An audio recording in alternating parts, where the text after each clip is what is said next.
This video contains subject matter that may be offensive and disturbing to some people. If you are the type to require a warning throughout a video or show, let this message serve as your warning. This channel discusses the harsh reality of true crime. If this warning is not sufficient for you, consider a different genre and unsubscribe from my channel immediately.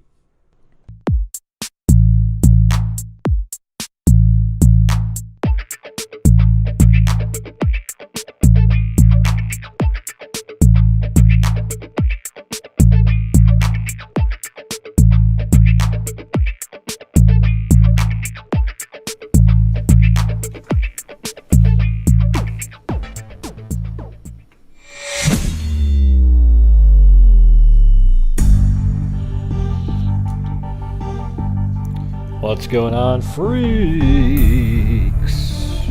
How's it going, everybody?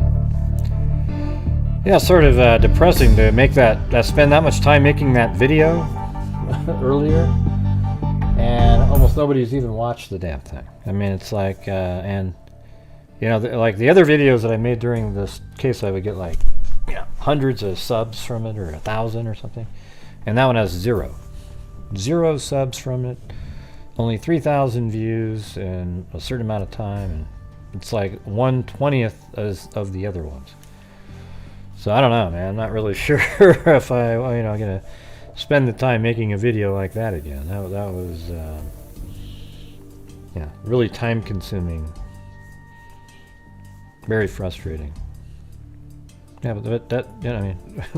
See, this account, what does that matter? I mean, if you're trying to grow a channel, like, yeah, of course I would think the freaks would go watch it. That's such a simple statement to make right there, you know? But what's frustrating is that it doesn't make it out into the algorithm, right? I mean, if I made videos and only the freaks watched, I would never make $1 on, and when the freaks are the people that are here all the time, not the random subscriber that subscribed 4 years ago and never bothered to unsubscribe. Okay, they don't count.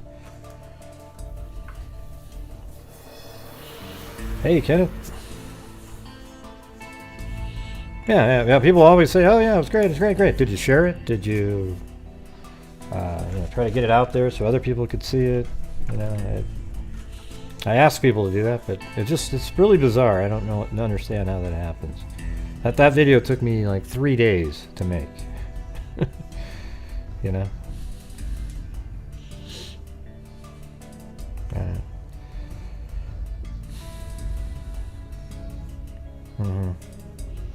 Yeah.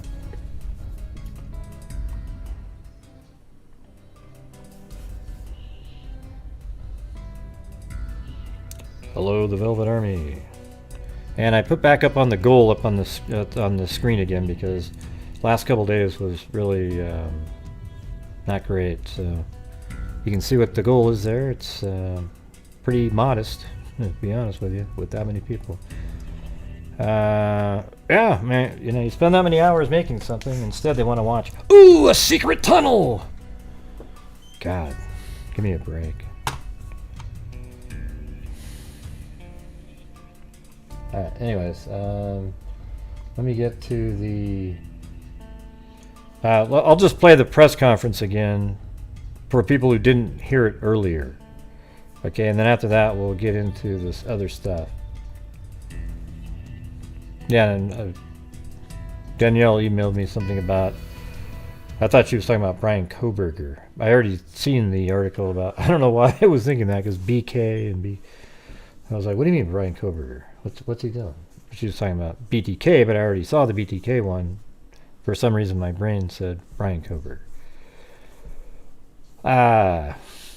Anyways, let's just play it.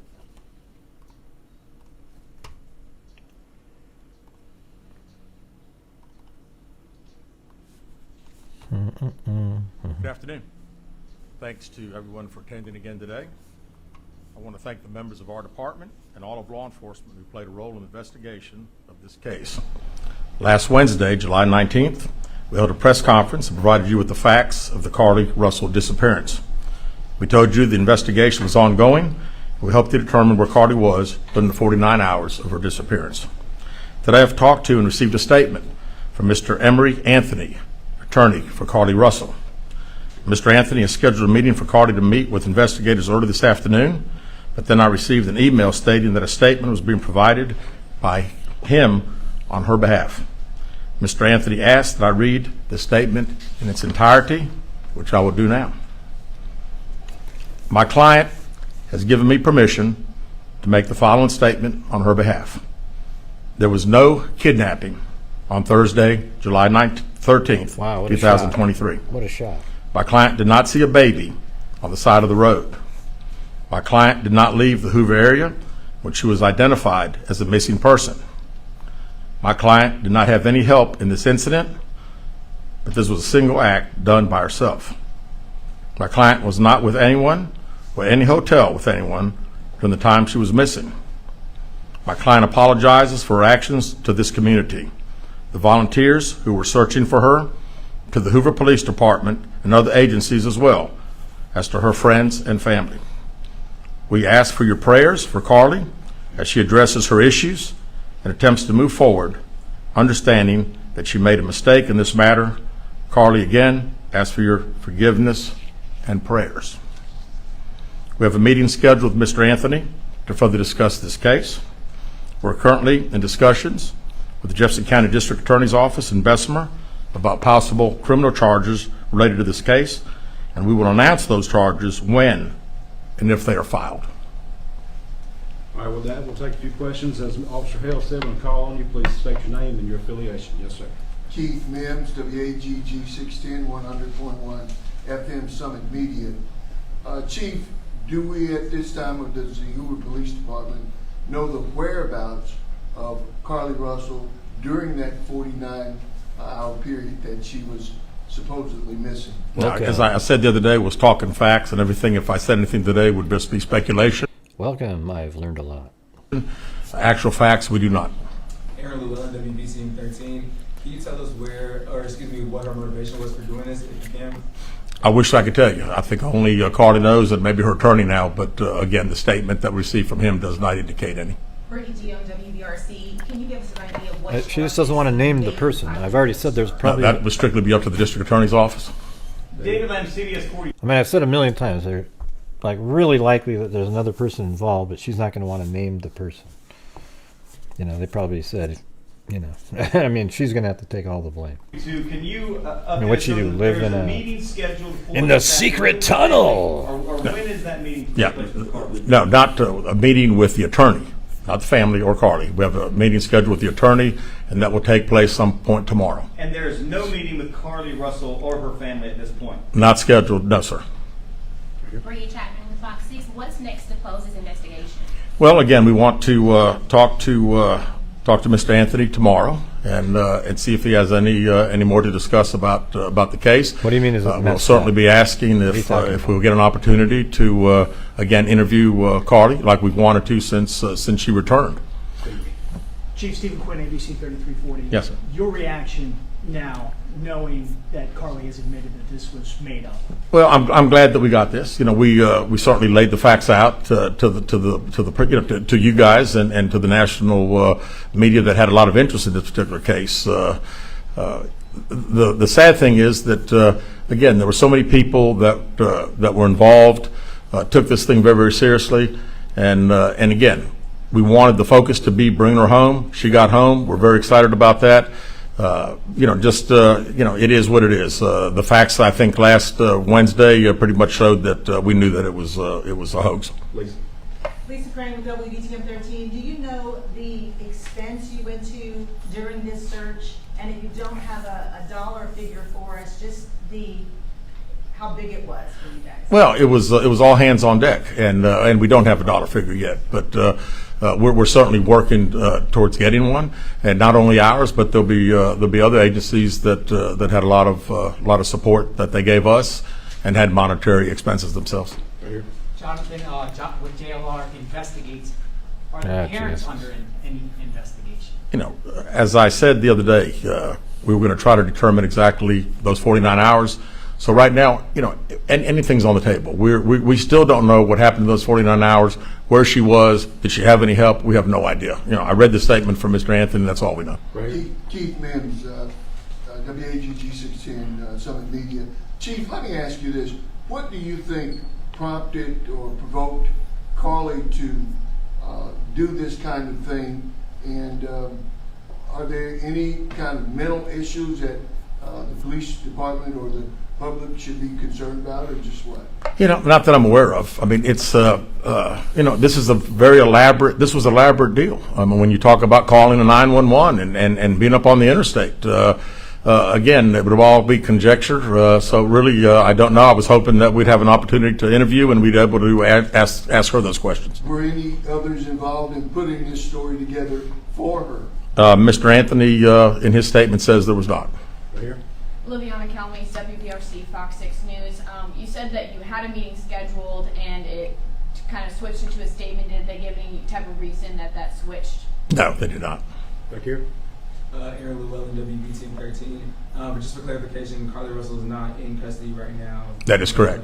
That is correct. Last question with David. David Lamb, once again. So, first of all, when did you actually see this letter? And second of all, do these admissions and the content of the letter alter the investigation at all?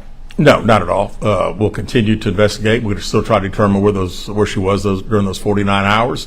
But I am glad that we received this. It at least puts some of the social media super sleuths hopefully at rest for a little bit as far as the conjecture of what everybody thinks took place. We know that by her own admission, it didn't happen, and we're thankful for that. All right, thank you guys very much.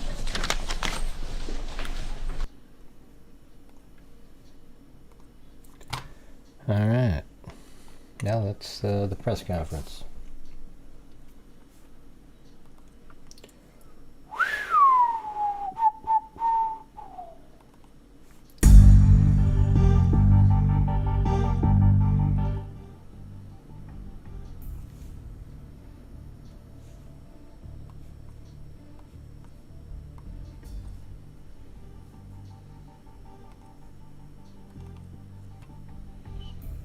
Okay, what are we going to do first? Oh yeah, so Rex Heuermann here, he had a soundproof room found in his basement of Gilgo Beach murder suspect. Okay. Police searching the house of Gilgo Beach murder suspect Rex Heuermann have found a soundproof room in the basement, a neighbor claimed, as cops brought cadaver dogs in to search his yard. Police told a neighbor of the New York architect that God, what's going on with this thing? Get out of here. How come that just popped up on the screen there like that? I believe that at least one woman was killed in that room, which was unearthed in what state troopers called a major excavation. Robert Musto, 64, one of Heuermann's longtime neighbors in Massapequa, told the New York Post he's got a soundproof room in the basement. What do you think that was for? This guy is wacko, the retired Long Island railroad worker added, claiming he heard about the basement from police who had been searching the scene since Heuermann was arrested July 13th.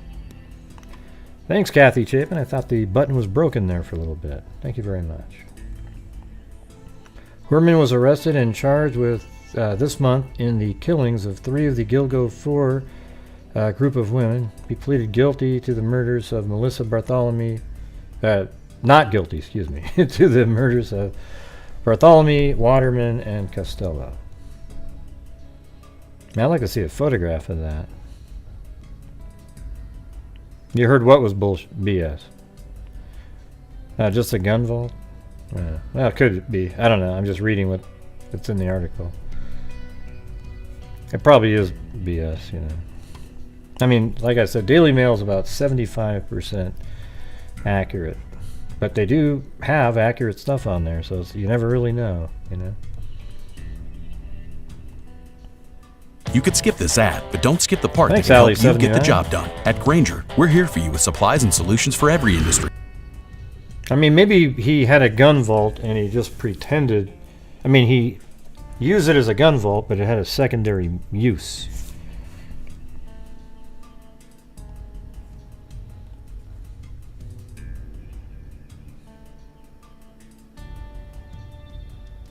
Man, I think that would have been so fascinating to be one of the detectives, to be able to go into his house and look around and try to get creative. That's a ground penetrating radar right there. Be cool if they could, you know, just sort of think about, like, where would he do this? Like, where could he have hid something? Something like that. Well, it's just on Daily Mail. It's not my footage. Looks like it's kind of a long... Yeah, they're just checking the whole yard. And then I think there was a part where they lifted something up in there. I remember that.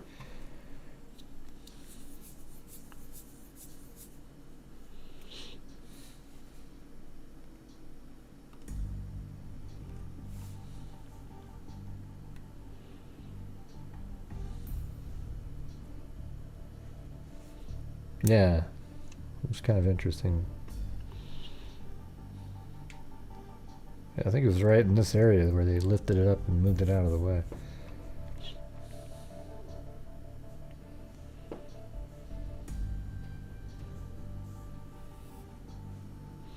Well, I mean, the thing is you can probably go back to, you know, 27 years old, 26 to all the way up into now.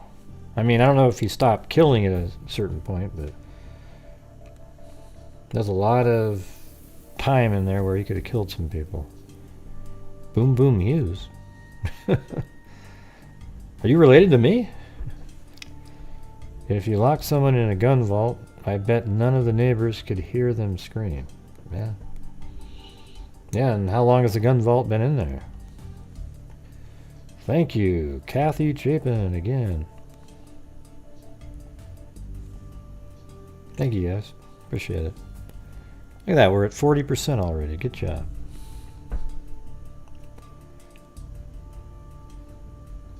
Man, this is just weird, you know? They're checking the yard, they're digging in it, finding anomalies, that kind of thing.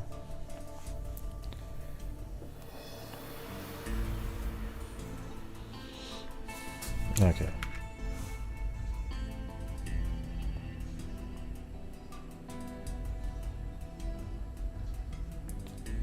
Next door to, for 15 years, claimed he heard him digging in the backyard in the early hours of the morning. Really? What the hell? Jesus.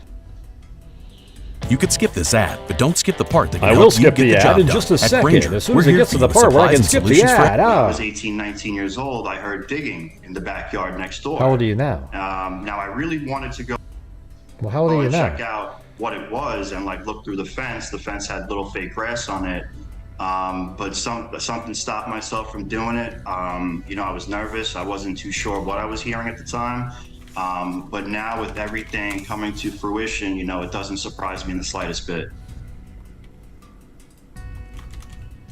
Oh, man. Jesus. Hold on, I'm going to check something out. 19 years old. There can't be more than one person with that. God, there's more than one. Jeez. Well, that's one in Massapequa, so that's got to be him. So 32, 19, so 13 years ago. Well, guess what? That's 2010, right when he was killing people. So I don't know if he's, you know, like I always say, there's people that jump in and act like they're, you know, they were so sure there was just weird stuff going on, and they insert themselves. So we don't really know at this point. But, you know, I mean, how convenient that it's exactly right during in 2010 he was digging in the backyard.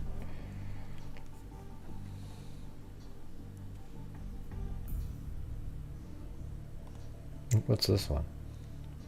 You could skip this ad, but don't skip the part that can help you get the job done. At Grainger, we're here for you with supplies and solutions for...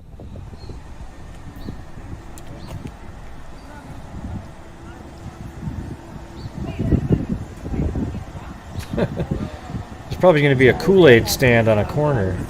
It would be hard for you to say if she was really like battered. She was a prisoner in the house. I never saw her black and blue or anything Thank you, like Gwendolyn that, B. but I don't think that they really got. So what did I Boom don't really Boom? think Are you related? she was, like, raised everybody everybody else was. Because she had a Probably limited not. income, she was getting an allowance. And That's what I think. I'm not sure about that at all because I haven't seen her in years. And him, I saw maybe a couple of times. Well, you solved the mystery of the food stamps because she was saying that her son was the one getting the food Well, stamps. my son gets them because he's on disability since he was the one disabled, and her son. I don't even know what they're saying. All right, so there's that, and then there's also the BTK thing. Not Brian Koberger. Thanks, Jess Junie. Notorious. So this is sort of, you know. Here's the thing. I think Rex Heuermann is way more outgoing and sort of personable and friendly to people. He is, without a doubt, sort of one of the more creepiest serial killers that you could ever imagine, because there's no way you would ever suspect him. He just fits right in, you know, probably sits at a bar and drinks and has long conversations with people, if he does that. You know, totally different person. Yeah, he just looks like somebody you could just, I mean, just listen to that interview he's in. You know? None of the people that are coming forward saying, oh, he creeped me out, man, they're full of crap, okay? Now, unless you're one of the sex workers that he picked up, then maybe I would believe you. But if you're somebody that was in his sphere and just kind of walking around, you know, hanging out with him, and then you say, well, he always gave me a vibe, I'm not listening to you, okay? Because that just means you're trying to jump in and sound like you knew something. You want to have everybody think you have something important to say. You know? Oh, yeah, this one time he was looking. I looked over at him. It was a really creepy vibe. Oh, yeah, man. I'm so sleuthy.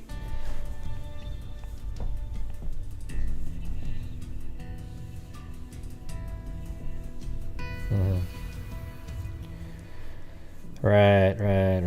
Where did this lady come out and say that, Zozo?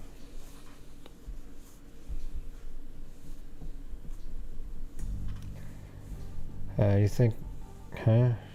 So anyways, it says, notorious BTK killer Dennis Radar says Gilgo Beach serial slay suspect Rex Heuermann is a clone of me, he said, with a nearly identical personal profile and technology-fueled downfall.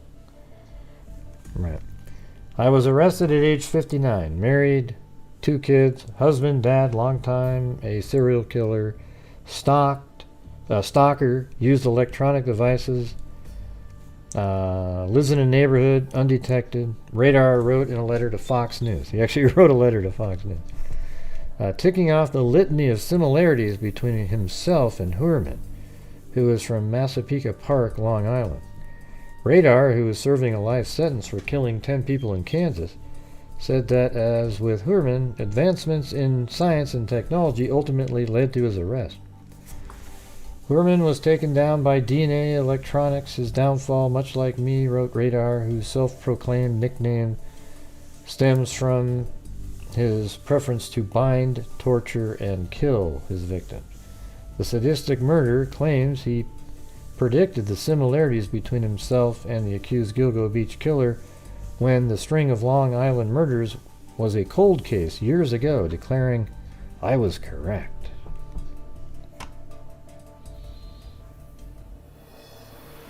Yeah, who's talking about Brian Koberger? A former Cub Scout leader and Christ Lutheran Church higher-up was arrested on February 25, 2005 after slaughtering victims in Wichita and Park City areas between 1974 and 1991. Law enforcement matched DNA from... So that's interesting. See, 1991, but I guess when he got arrested he was 59. So if you go back... 2005, 14 years. Isn't that weird? That is similar in that aspect of it, because he was done killing at almost the exact same age. You know, like 46, 45 years old. Heuermann had 13 years, 2010 to 2023. And this guy got arrested 14 years later. But we don't know if Heuermann kept killing and just hit it better. Thank you, MJ Cleveland and Danielle.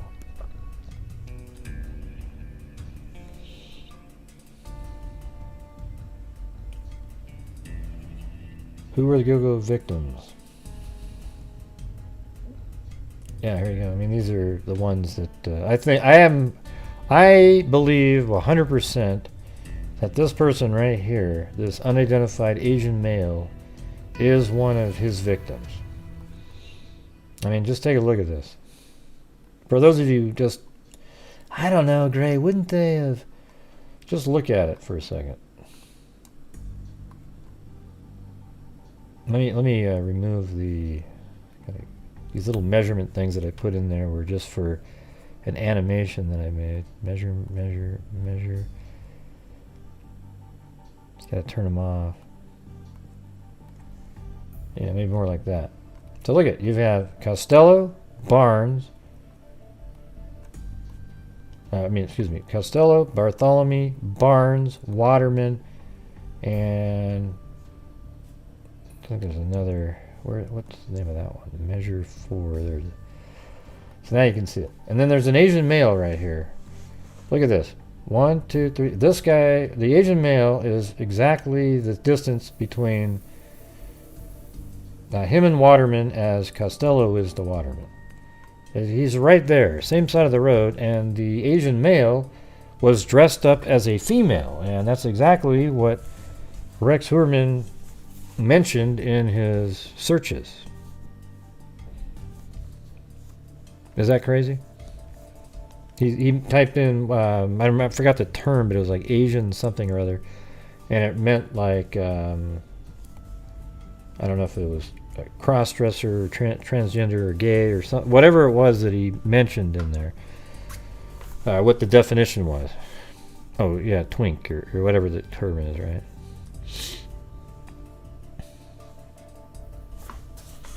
Let me look it up. A gay bisexual young man with a slim body and youthful appearance. You guys don't think that this is Rex Heuermann, his victim? Listen to that's what that means. He looked that up.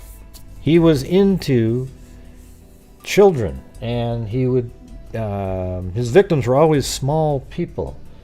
This guy is absolutely, if it isn't connected, I'd be shocked out of my mind. That means there are, like, well, how about this? I think there's no chance that he isn't connected in some way. But I think he's a lone killer who's killing all these people. I think he definitely killed this Asian male here. Probably did Jessica Taylor. Let me go back. Where was that article we were just looking at? What was the year on that? So look at that. Remains belonging to Jessica Taylor, a 20-year-old woman working as an escort in New York City, were found in a wooded area in Manorville on July 26, 2003. Her additional remains, initially labeled Jane Doe Number 5, were recovered on March 29, 2011 along Ocean Parkway. So that means she was murdered way back. You know, let's just, I mean, nobody talks in this article about what year or what time she went missing.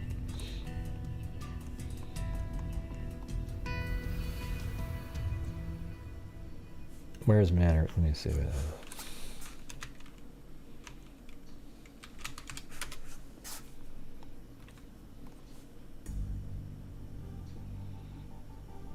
Yeah, there it is. So that's right. I already mapped this out a long time ago. So Jessica Taylor's body parts, and look at how interesting this is. I think that Jessica Taylor, and if I remember, I don't know if I this could just be an error, but I don't know if it is, but it looks like both of them, maybe parts of them were found in that area. And let's go look. Let me look. I think that would be a bigger story if it was. Valerie Mack, 24. was living in Philadelphia when she went missing. She worked as an escort using the alias Melissa Taylor, and then Jessica Taylor. Her relatives last saw Mac in the spring or summer of 2000 in Port Republic, New Jersey.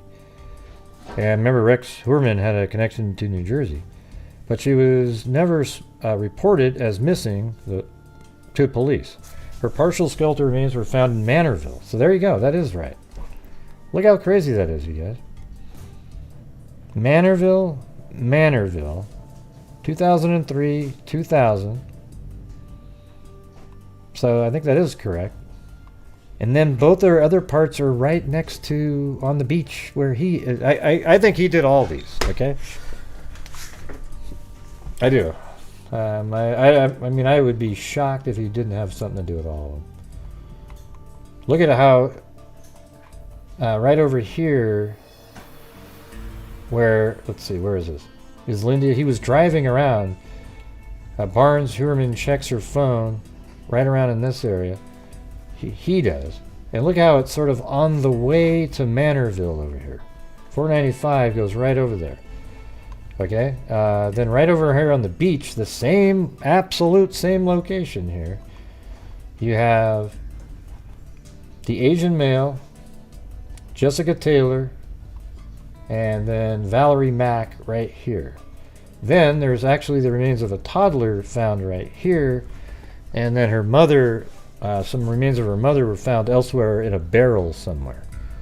I'm not sure about that one, but I mean, you know, I think he did all these, okay? I do. For certain, the Asian male, Jessica Taylor and Valerie Mack, I mean, come on, look at this. He's familiar with this area over here. How far away is that? Yeah, 20 miles. And then that's almost like 20 miles to here. I mean, why are two body part of two different victims here and then also in Manorville, right next to where he's dumping bodies over here? So this might have been something he was doing before, because these are earlier murders. He may have changed his MO up a little bit to, you know, not dismember body parts, something like that.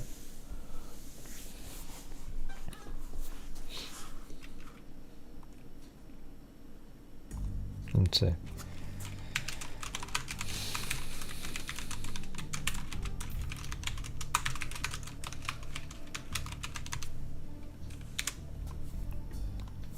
Yeah, so the same killer killed Jessica Taylor and Mac.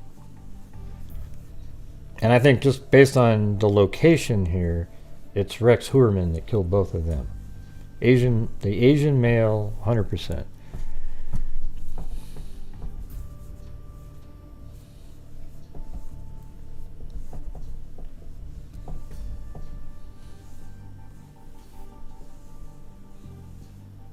Yeah, I mean, it could have been a sex worker bringing the toddler to work. That's what we'd said years ago.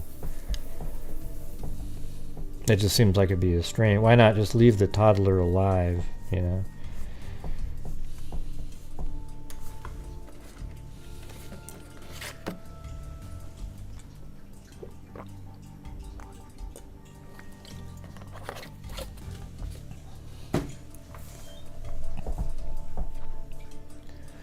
Alright, I'm just reading, looking at the poll there. So 99 said yes.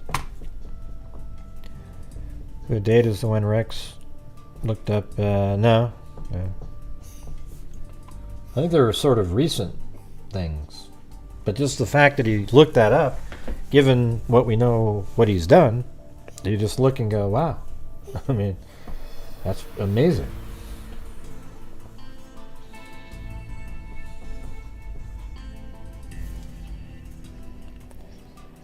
Huh? I don't know who you guys are talking about. So these, let's just go through these victims here and the short form that's in this article here. Bartholomew was a sex worker who lived in Unionport section of Bronx and dreamed of one day opening her own beauty salon. She was last seen alive in her basement apartment on Underhill Avenue on July 12, 2009.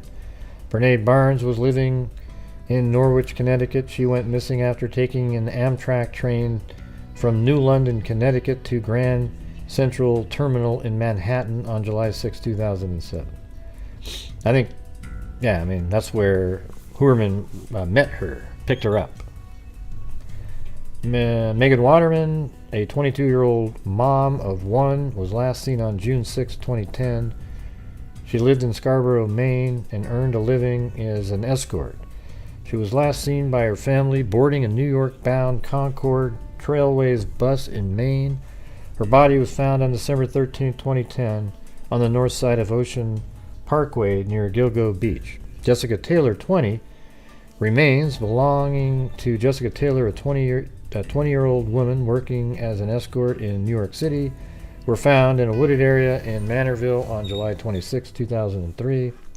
Her additional remains, initially labeled Jane Doe 5, were discovered on March 29, 2011 along Ocean Parkway. Valerie Mack, 24-year-old and living in Philadelphia when she went missing. She worked as an escort using the alias Melissa Taylor. Relatives last saw Mack in the spring or summer of 2000 in Port Republic, New Jersey, but she was never reported as missing to the police. Her partial skeletal remains were found in Manorville in September 2000, but were initially known as Jane Doe number 6. So her remains were found in both locations. Unidentified Asian man. We did a whole show on those South Carolina. We don't know if they're South Carolina victims of his. So I'm not sure when you type that in, but we did a whole show. The ones that they say their heads were facing the casino, we did those cases one time randomly. Anyways, the skeletal remains of a yet-to-be identified Asian male were found along Ocean Parkway on April 4th, 2011. It is estimated that the man was between 17 and 23 years old, and he was approximately 5'6" with bad teeth. Why'd put that in there? Jesus. Jane Doe number 7 remains found on April 11th, 2011, along with the body of a dubbed Peaches. Let's see, remains found on April 11, 2011, along with the body of the woman dubbed Peaches, was linked by DNA to a body that was found 15 years earlier on Fire Island. So this is on April 20th, 1996. So you got to look at it like Heuermann at this time is still, let's see, so he was born in, I think, 63. So he's 33 years old. He's a killer at this point. You know, 33 years old is sort of like the heyday of 33. I would say like 35 to 45 is kind of like the serial killer sweet spot, you know, where that's when they're doing their thing. There are younger ones, but I think most of them kind of takes that long. I mean, they obviously start earlier sometimes, but you know, maybe say something like 30 to 50, right?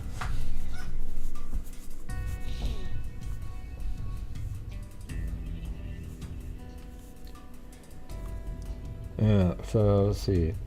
Skeletal remains of a young white female were discovered in Davis Park on Blue Point Beach. 2 sets of remains, collectively known as Jane Doe number 7, have not been identified. Gilbert was a Craigslist escort. She's not related.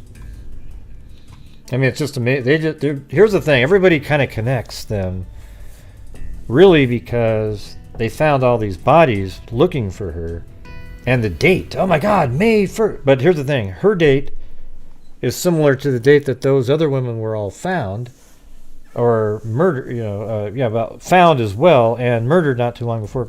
Just merely because they were looking for her and came across the bodies. They might not have ever found those women at all. But let's say somebody did find it. It might have been 2019. You know, it could have been way later. Hey, you guys, we're almost up to 50%. You guys are amazing. Not even an hour in. I think the dismembering happened between marriages. I don't even know if I know that Heuermann was married before. Maybe I did. I just. That's right. That's right. He has those newer pictures with the. I don't know. It's hard to say. Yeah, maybe he was taking it out on those people.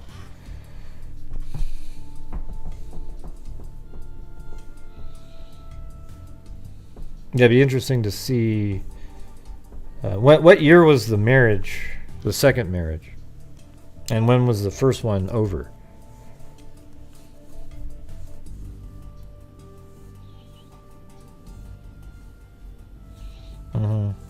So 1998.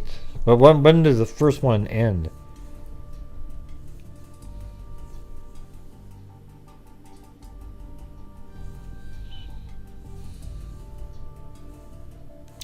I know, American lady, I said that. Some start earlier.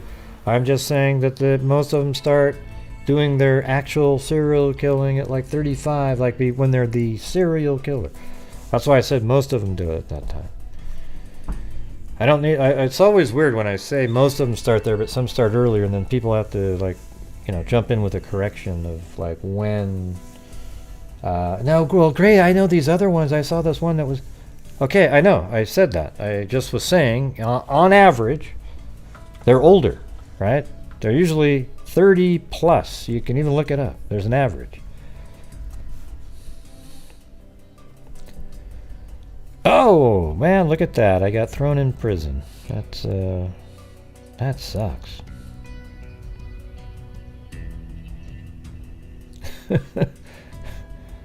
Hey, thanks.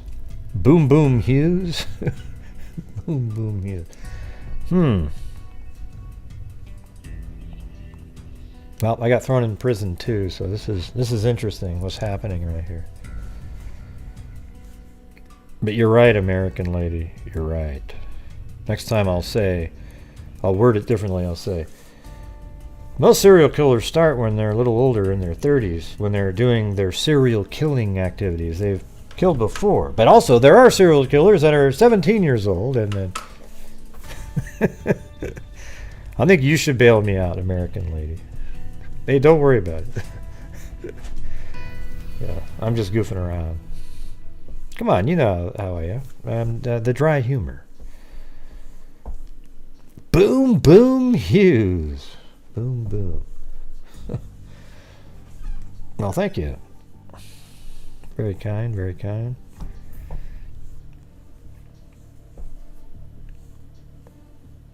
Yeah, I'm in here for a hard time this time.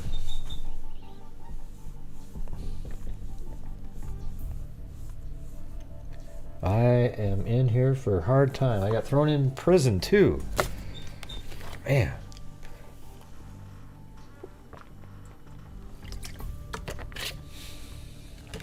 Thanks, Just Junie. That should give me a Snickers bar to give to the what do you call him? The guard, so he can look the other way. Oh, and sincerely, Katie gave me a Snickers, so on the way home I could eat it. But I'm still languishing in there.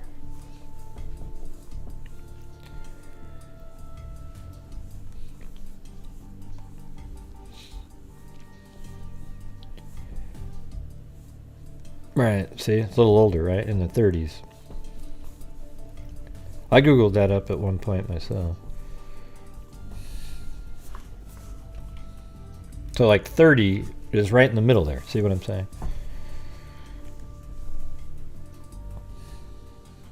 But they hardly ever start at like 17 years old.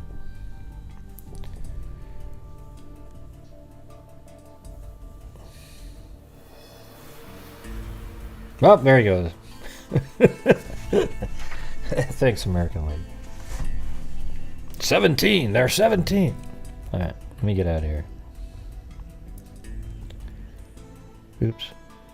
Maybe that one.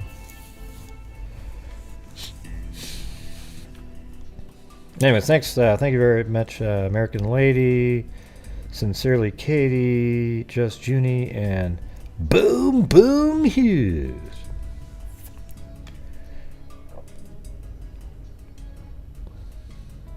Yeah, I got out of prison.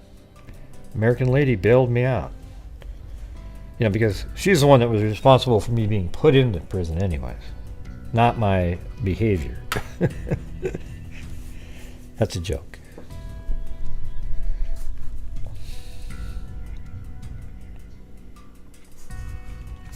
Now let's see.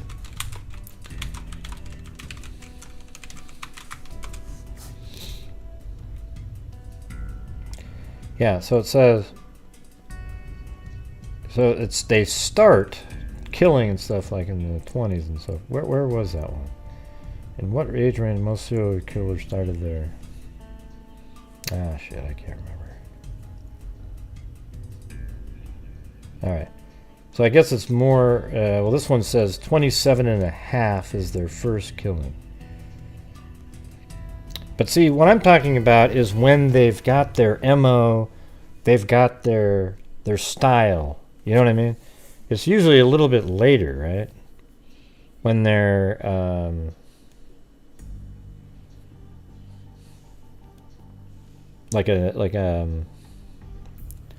what is it? I don't know. You guys get what I'm saying? When they've developed how they're going to do it. You know, you pick them up, you set up a date, get them in the car, maybe you jab them with a needle, and you drive them back to your house. You bring them down in your bed. You have the whole thing. Yeah, the MO is what I'm saying. Their technique, and they develop it over time until they figure out the one that works for them. Sometimes they change, but sometimes they got it right? Then signatures or things that wasn't necessary to commit the crime. Sometimes it's something they leave, sometimes it's not that. It's how they might pose the person, which doesn't mean they took a souvenir or anything like that. It's just it's a signature. They pose them. All those things. So yeah, that's why we just said that, Katya T, if you were paying attention. He said that he thinks that Heuermann's exactly like him. So it looks like some of these are a little different. I was thinking 30 years old, 30 to 40, 50 actually, right in theirs when they're in their heyday of killing. I guess, yeah, it's weird. I wish I could, there's probably a different way to word it. I'm not talking about when they start. Yeah.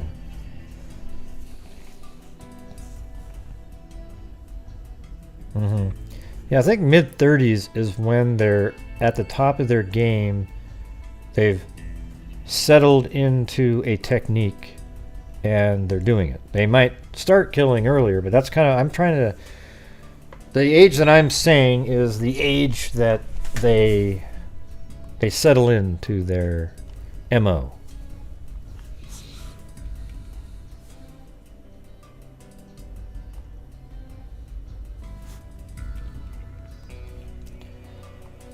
Okay, so anyways, let's get to this this other thing. The New Bedford Highway Killer. So the New Bedford Highway serial killer has never been arrested. And this person killed probably 11 sex workers. They were all missing at one point, and 9 were found. 2 have never been found. And this is 1988, where Heuermann would be 25 years old. And he actually does have a connection. I showed you guys the other night. This is just sort of random how I stumbled upon this case again. I've seen it multiple times. I just never really looked at it. I mean, I never wanted to dig in deeper. So here's Heuermann had a connection to this property, whatever the hell this is, right here. It's listed on Ben Verified. I don't know if that's a school that he went to. I mean, that'd be pretty interesting, wouldn't it? 25 years old, he's getting his master's degree at some... Well, what the hell is the name of this place? Let's see.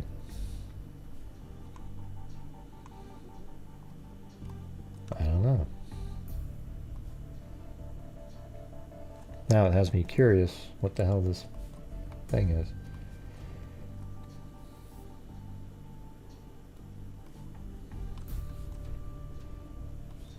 It doesn't have a place on it.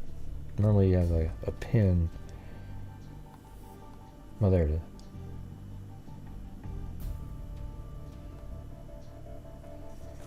Batchelder School. What is that?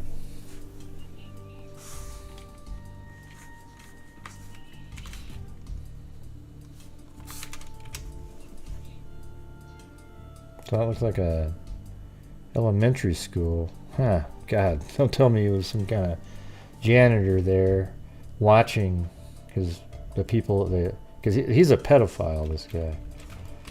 Anyways, he had this address listed under his name.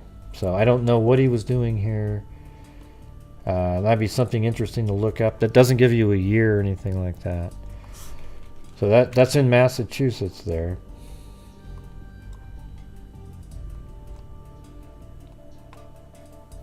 Or maybe not. Where are we looking at here?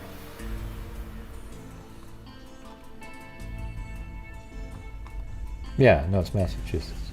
Boston's right there. And then the area, New Bedford's right down here. So it's, 50, 60 miles away.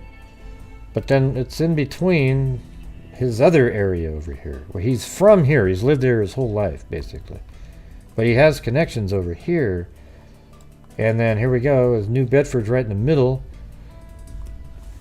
Who the hell knows? This is just sort of this random conversation to have. I don't have any idea if they're connected or anything like that. So let's take a look at these. You guys ready or what? Let's just see if they sound like something he could have done. So the thing is, I think there were other articles, but they don't show up for some reason for any of these people. So I'm just going to start in, this is 1988, December 4th, and this is right around the range where they all went missing. So the fourth body identified in roadside slang, a 25-year-old New Bedford woman with police record and contact with the city's prostitution district was identified yesterday as the fourth of 5 women killed and dumped at the roadside in southeastern Massachusetts.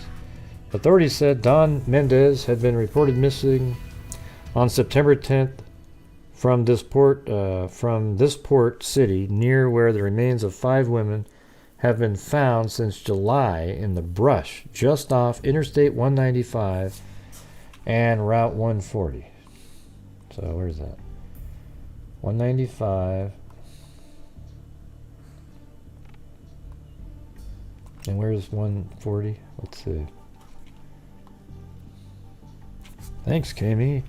Highway 195 and Interstate 90. I-195 and Route 140. Okay. There it is, right here.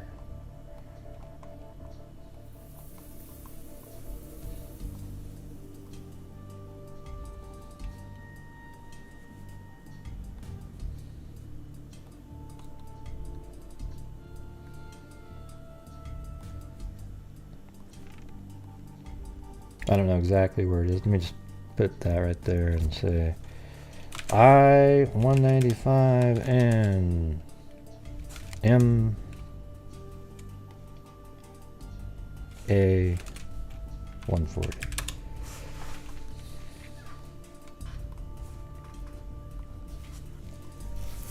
Investigators believe the killings of the women, all in their 20s, may be the work of a serial killer. State police, using trained dogs, were to resume a search for more victims and other evidence on Monday. Thomas Gibney, a spokesman, for Bristol County District Attorney Ronald A. Pena, said Mendez had a 5-year-old son and a record of arrests. He would not specify whether they involved prostitution, but the women reportedly had links with the Weld Square area, known by police as a center for local drug trading and prostitution in this fishing port of 98,000. The Boston Herald yesterday quoted a woman identifying herself as a former Weld Square prostitute as saying that Mendez was not a veteran of the prostitution area. The woman said Mendez also sometimes worked as a babysitter. Mendez remains were found Tuesday along the Reed Road exit ramp on I-95. Okay, where's that?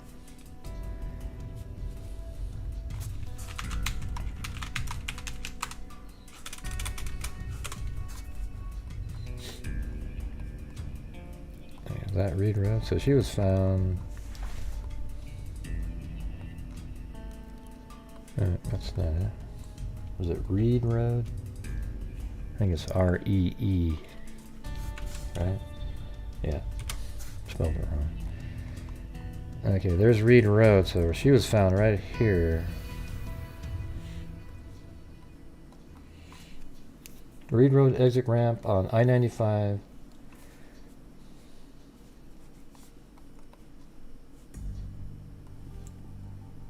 Right there. And this is Don Mendez.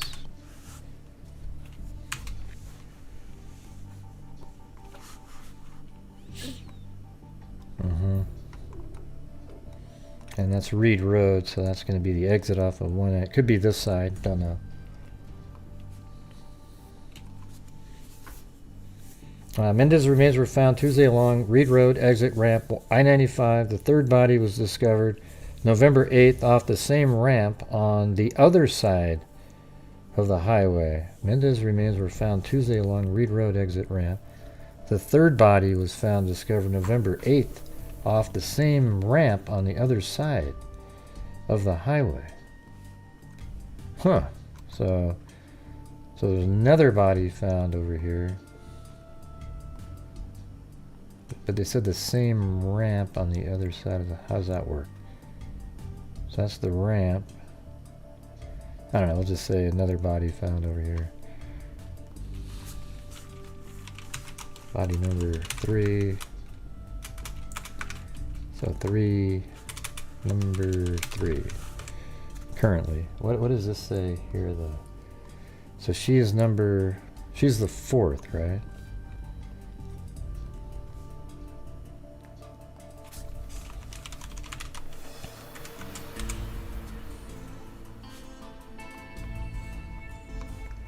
Okay.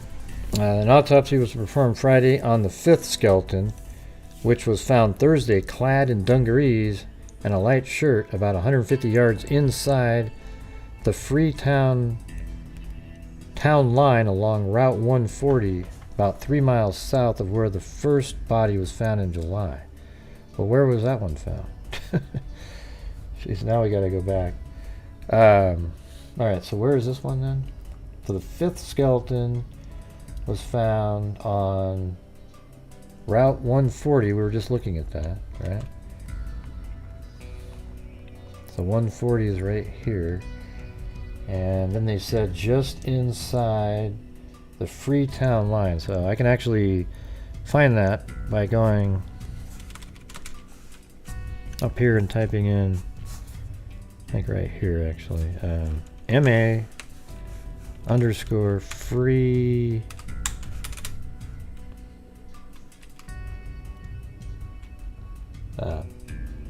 hold on. Freetown. So I guess that doesn't exist. Is that in a different state?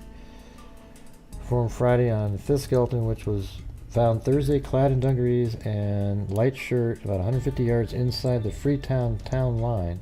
Oh, that's a town. Yeah, it's not even... I thought it was a...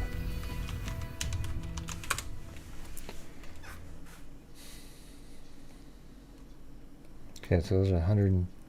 I-140... There's Freetown. So let's just say around in here somewhere.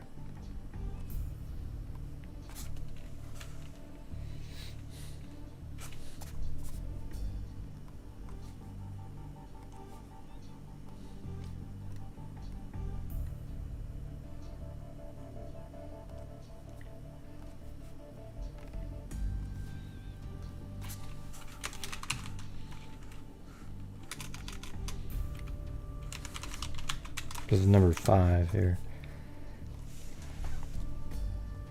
So something like that. Alright, so that was article number 1.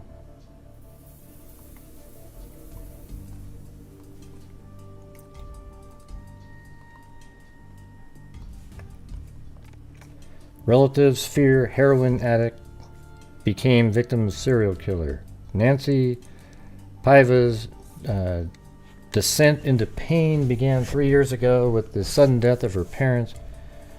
Paiva discovered with the help of a boyfriend willing to handle the needles that some relief could be found in heroin.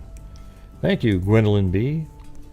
I hadn't heard of this. I had heard of him a while ago because I see him on this Faces of Victim website that I look at, and I've considered looking at it, but it just sort of seemed like, well, let's take a look at it now because, you know, it's in that general area and he was of serial killer age, you know.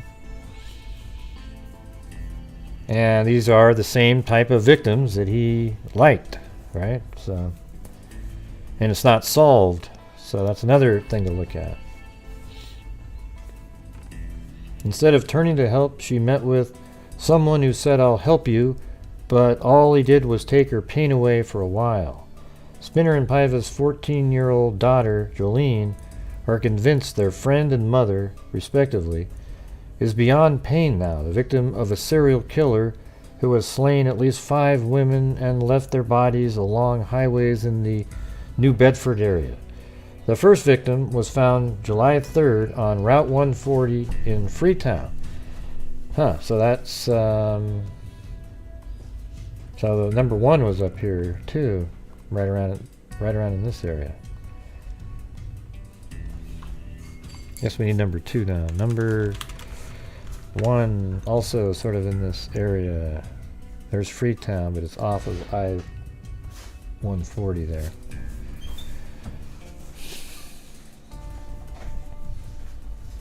The first victim was found July 3rd on Route 140 in Freetown. The second was discovered July 30th. Well, let's see. Now I need to put the... I got the date here now, so... Got to put it in there. Hold on. Property...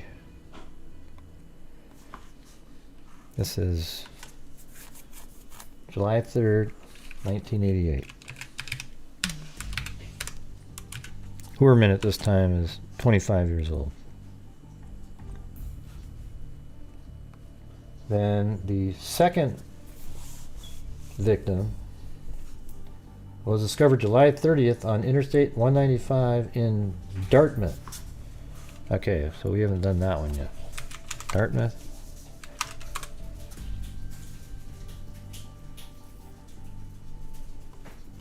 Dartmouth is here. Here's 195.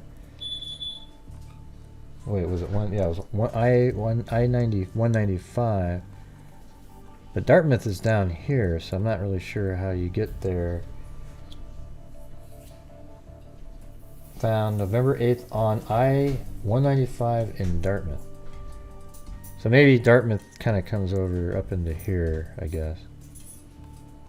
But, you know, so let's just say right around in this area. This is 1988, 07, 30.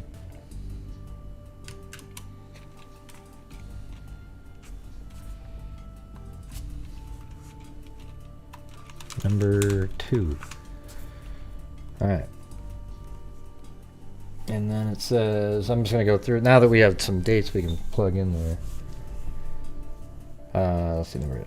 Police using specifically trained dogs found the fourth victim identified yesterday as Don Mendez on I-95 in Dartmouth Tuesday. The fifth was found on Route 140 in Freetown on Thursday.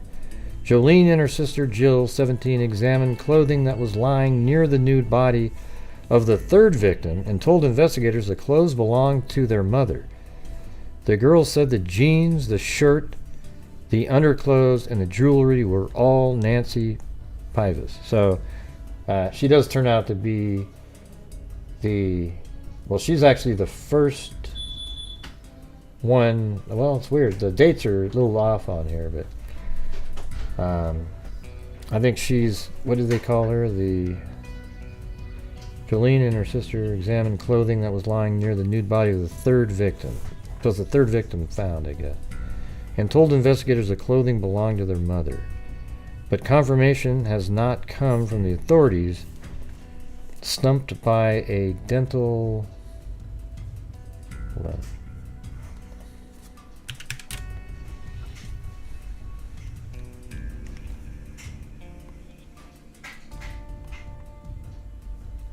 Okay. Let's see. Plate found near the body that family members say may not have been hers. And so they wait, but they are not alone. A web of friendship seemed to exist among the missing women and their families. Shirley Montero, mother of Christine Montero, who has been missing since the summer, lives next door to the place. Neighbors said Sandra Botello, another missing woman, shared with a boyfriend. Well, guess what? Botello and Montero, they're also victims, and I think Montero is one of the ones that has never been found still. Spinner said that she knew Mendez, the woman whose body was identified yesterday, and Montero and their sister-in-law may have gone to school with one of them. Standing in front of the grassy courtyard near the Montero home, Brickman resident Gregory Todman also said he was acquainted with 3 of the missing women. It's unreal, he said. You never know what will happen. Thank you, Cindy Leon. Somebody did it. Maybe they will catch somebody later on. The town's Weld Square area, which 4 women would have been missing, were known to frequent. See, this is actually similar to what's going on here in Portland, too. You've got these sex workers, or at least doing drugs, all sort of in the same area, and they're missing.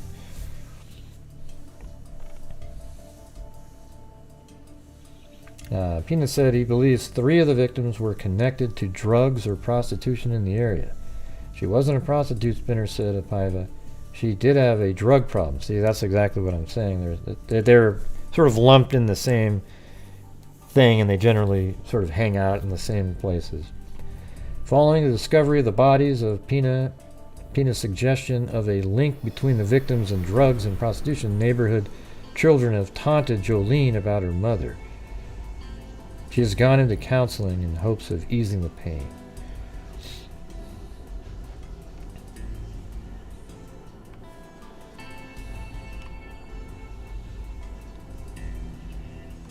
So there we go.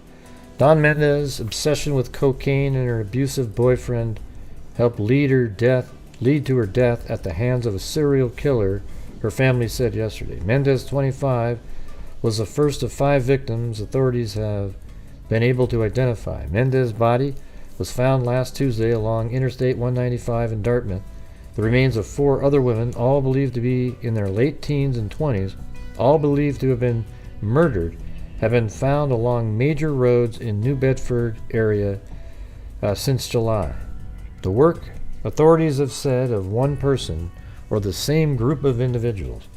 Yesterday, state police resumed the search for more victims with the help of a dog trained to sniff out bodies near an exit ramp at the near route 140 and I-195. No bodies were discovered, and the search was scheduled to resume today. Investigators hinted last night they were on the verge of identifying another victim, and word spread the Brickwood housing development in North End that it might be the daughter of a resident, but investigators said they had not yet formally identified a victim. Authorities have said at least 3 of the victims frequented. Are you guys finding this interesting? Just want to make sure. I know I'm reading again, but this is kind of what we do here anyways. 5 other Bedford women have been missing since July, but investigators do not know whether any of these women are among the victims. While the search for more victims and their killer or killers continued, Charlotte Mendez and her family have struggled were struggling yesterday with the loss of their daughter, sister, cousin, and friend.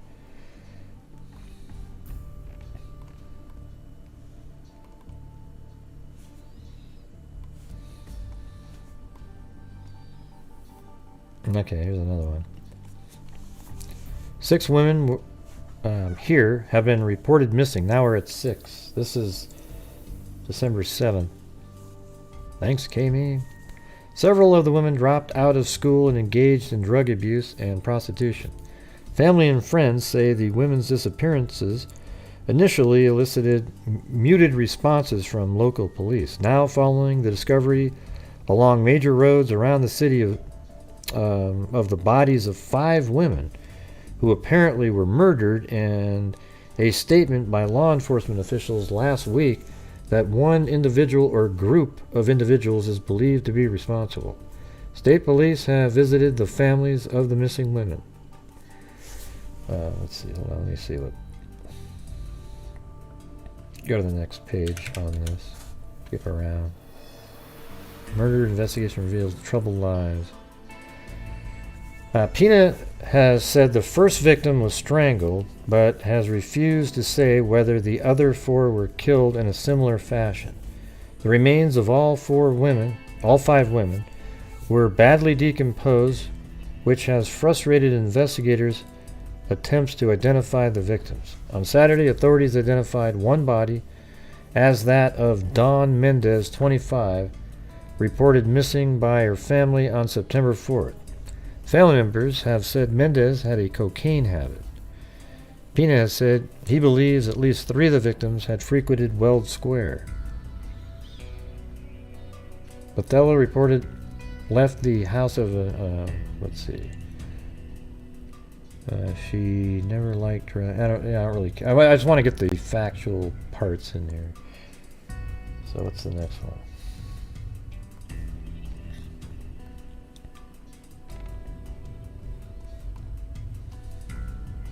There it is. This is December 11th. The skeletal remains of another person were found in Dartmouth yesterday afternoon, a quarter-mile from where the bodies of 3 women have been found during the past 5 months.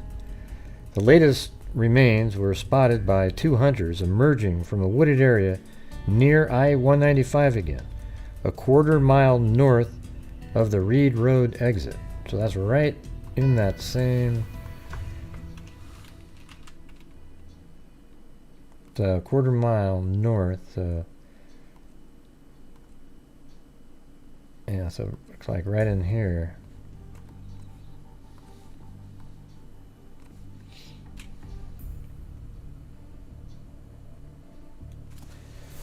Remains of another person were found in Dartmouth yesterday, so it would have been December 10th, 1988.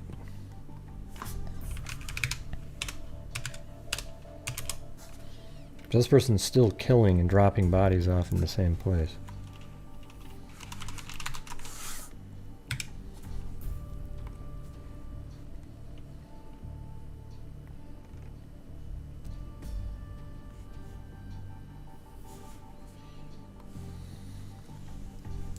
Police arrived at the site near dusk yesterday and decided that the badly... let's see... decompose, I'm sure is the next word.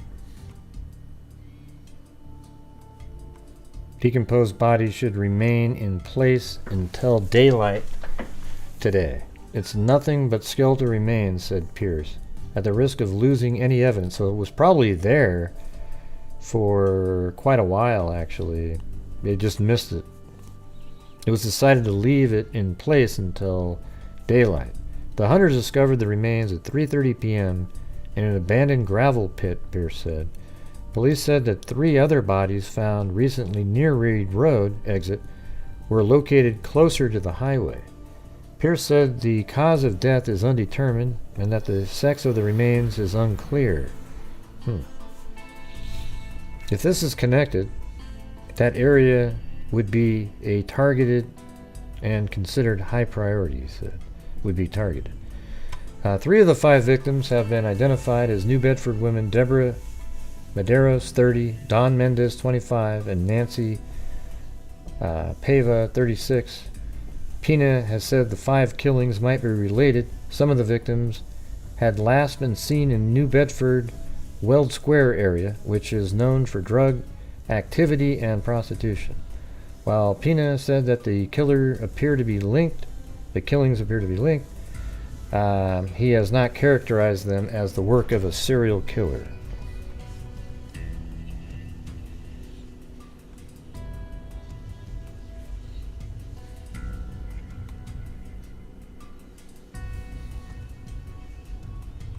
I don't know. I mean, some of this stuff sort of sounds familiar, right? Similar, but I mean, so do almost all the ones where the killer kills the sex worker.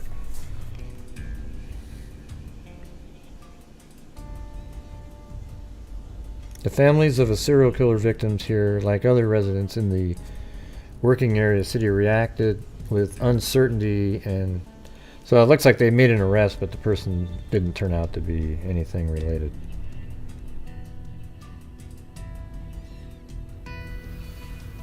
Authorities have said all 6 killings are linked, and that the 3 women whose bodies have been identified were known to spend time in Weld Square, an area that abuts railroad tracks and a highway embankment on the eastern fringe of the city.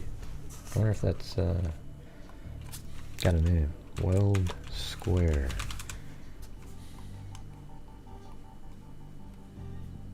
No. Don't see it.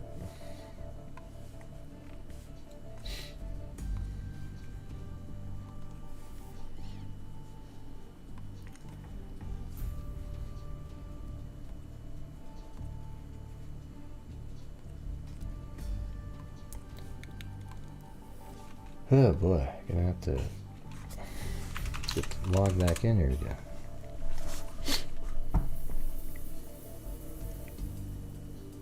Well, don't let reaching the goal keep any of you guys. We got lucky with the Boom Boom Hughes. Let's pretend he didn't help out, or she, or whoever Boom Boom Hughes is. I have no idea. Let's see. I gotta open up my control panel here really quick.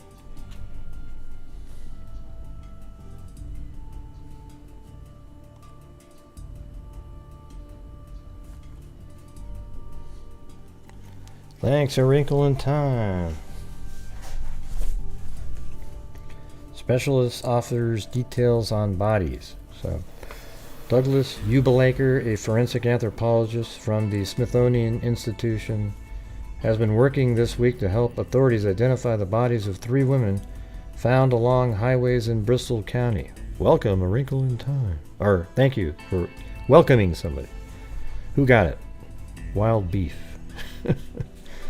At a news conference yesterday with District Attorney Ronald A. Pina, Ubelaker gave the following descriptions of the 3 unidentified victims based on his findings. Victim number 3, found November 8th near the Reed Road exit of the Interstate 195 in Dartmouth, was killed sometime between May and September. Wow, that's really great narrowing it down there. Of this year, with midsummer being the most likely time. Thank you, Jean Darcy. She was white, between 35 and 40, 5'6". Okay, so let's go through some of these. So 5'6" is similar to the Asian male, but 5'6" is pretty average for women. Had a very prominent nose and a very prominent lower jaw. She had 1 tooth remaining, Jesus, and though only 1 dental plate was found, Ubelaker said it was likely she had complete set of dentures. She also had once broken a rib and her lower right wrist bone. She wore her brown hair very short, about 2 to 3 inches long. Victim number 5, who was found December 1st along Route 140 in Freetown, was killed in midsummer. She was racially mixed, between 20 and 30 years old, and was slight, about 5'1" to 5'2" in height. She had a pronounced overbite, a large jaw, and large upper thighs. Victim number 6 found Saturday in a grave pit off gravel pit off Reed Road in Dartmouth. Was killed sometime between spring and early summer. She was racially mixed, between 25 and 33, about 5'4", and had a slight build. U-Blocker said Deborah Ann Medeiros, whose body was found July 3rd, was probably killed in May. Nancy Pava, whose body was found on July 30th, was killed during that month. U-Blacker said Don Mendez, whose body was discovered November 29th, was probably killed in the fall. 6 victims discovered since July. July 3rd, 1988, the first body is found off Route 140 northbound. Okay, so now we know that. Let me put this over here. So number 1, 4, 3. I think that was, where was 1? Do we have 1 on here? Yeah, it's up here.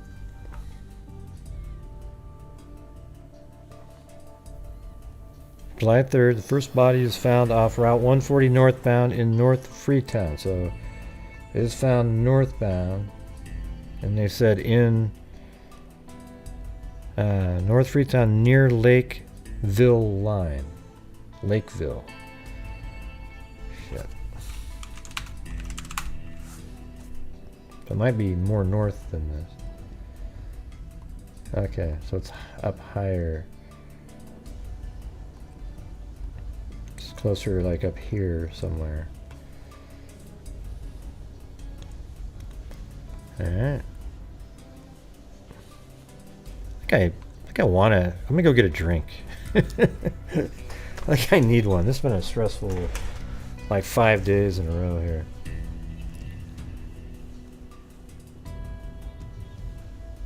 Yeah, I'll be back in just a second, you guys.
There we go. I had to go to the bathroom too. You know, I don't have a commercial breaks.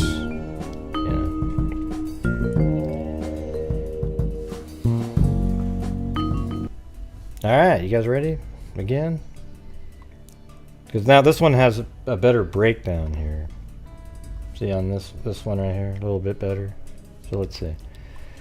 So on July 30th, 1988, a second body is found on the westbound side of I-195. So where do we have, let's see if how close we are to it right here. Okay, the westbound side, so that'd be this side of, in Dartmouth, near the Reed Road exit. So the westbound side, yeah, so over here, just like we have it. Although that doesn't say 2, where's the second one? Oh, it's over here. Okay, so I gotta move this one. This is up here. So there was 4 right in this area. See, that's just like how on Gilgo Beach, right? I mean, just right next to each other. Near the Reed Road, the victim is identified as Nancy Pava. So we can put that on there too. Nancy Paiva. All right, November 8th, a third body of a woman is found near the Reed Road exit, I-95 in Dartmouth. Clothing and jewelry belonging to Pava is found near the victim, who has not been identified. Oh, weird. So that's the victim 3. It's over here. And unidentified at that time.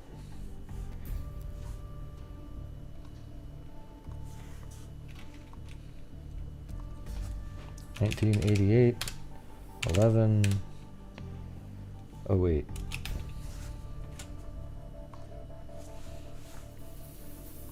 See how we're putting this all together, you guys? I know it's sort of, you know, like, well, why didn't you do it before the show? Well, because I had to go do all the research. That's what we do on the show. See, people always think like, you know, what are you supposed to do? Like, spend the entire plotting it together and then do a 5-minute show? I'd rather do it where we're all kind of figuring it out together at the same time.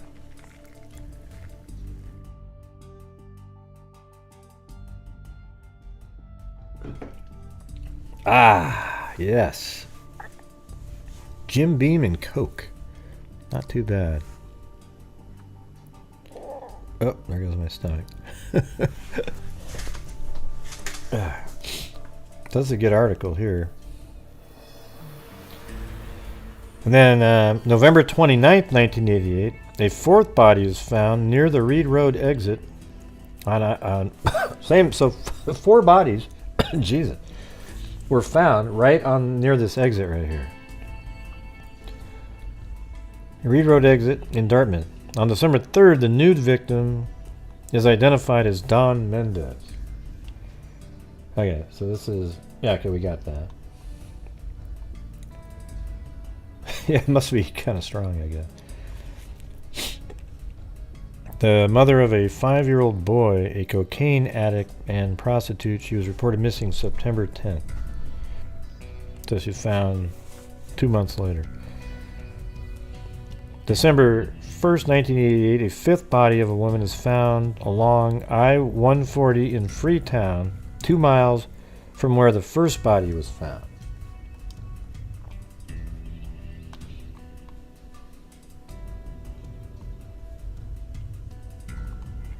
Oh yeah, up here. Number 1. How many miles do I have here? Yeah, that's pretty close. I mean, I got it pretty close here. I mean, I don't know if it's, yeah, I even have the right spots, but let's just put it right there. Oh, and that's got a date now, so. Switch that to 1988, 12:01. Then we also have on December 10th, 1988, the sixth body of a woman is discovered by hunters in the woods near the Reed Road exit off of 195. So a whole bunch of bodies were found right here, but it was abandoned quarry. Wonder if that's it, maybe. I don't know.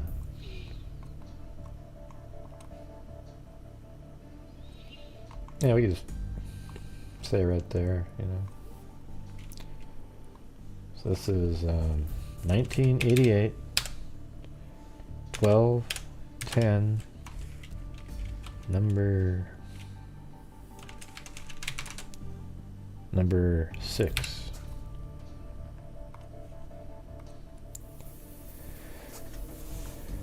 And you, yeah. So I don't know. I'm just throwing this out here as a possibility. This is an unsolved serial killing in Massachusetts where Rex Heuermann actually has a connection. I mean, let me go. I mean, hell, I'll even show you the freaking been verified. There's only one Max. Did I say Rex? I meant Max. Or is it Rex? Now my brain doesn't remember what it is. Holy shit. Is it Rex? Oh my god. Yeah.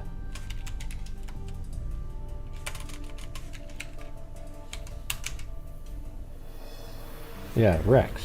Right. So I did do it right. My automatic voice did it right. Yeah, I'm bombed. Jesus. What do you mean I'm bombed? I just got here. Had one sip. Maybe in a few minutes though. Heuermann.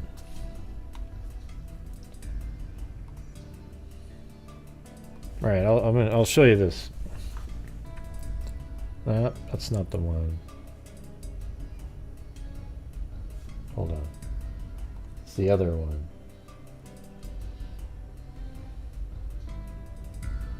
There we go. So he's in there twice, but one of them, there's only going to be one Rex Heuermann in the United States. So here's the addresses here. And look at this right here. Massachusetts right here. And this one says 2020 to June 2023, but I don't know, what makes them connected to there. And then Massapequa, Freeport, New York, North Brunswick, New Jersey, etc. Right? But that means he has a connection. I mean, this happened before this, but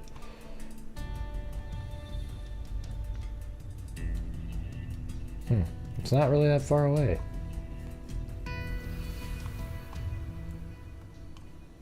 So in miles, this area here is 150 miles away. Same kind of stuff.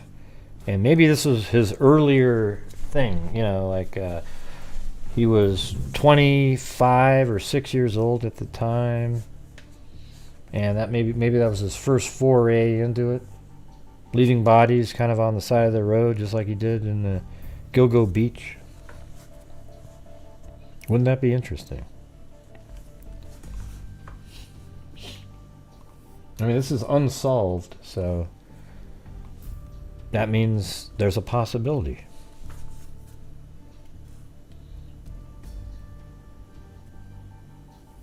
Well, yeah, of course there's a great possibility there's another person, but I'm just throwing it out there. Come on, Gray, maybe some serial killer guy? Come on. I don't even know what that means, Michael. Yeah, I'm just saying it could be anybody. But I'm throwing it out there because it's not solved, right? Michael? It's not solved. And therefore, there's a chance. Okay. I mean, I'm not just randomly throwing this out here. I just think it's in the same geographical area. He's lived in that geographical area for his entire life, basically. He has a connection to Massachusetts. These are our sex workers, even though they're commonly, in terms of serial killers, they're victims. But this isn't solved yet. Is anybody there? Like, nobody's chatting anymore. It just died. Maybe I need to click a button here.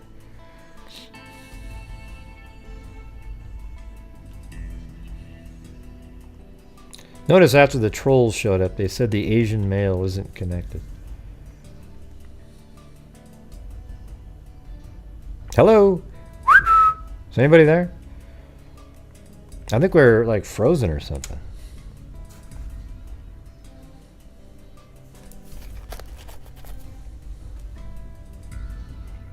My God, you guys just like, you know, communicate with each other.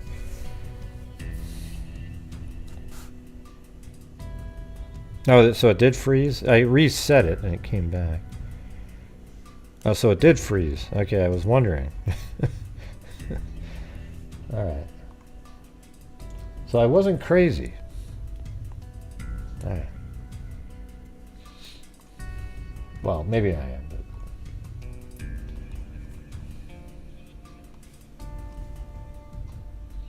New Bedford keeps vigil for victims. About 150 people marched silently through New Bedford to protest violence against women in response to the recent findings of 6 women who were slain. Tuesday, the 5th victim was identified as Deborah Greenlaw Perry DeMello. Is that one of the... Deborah? Yeah. You know what's amazing? There are 3 Deborahs out of the 9.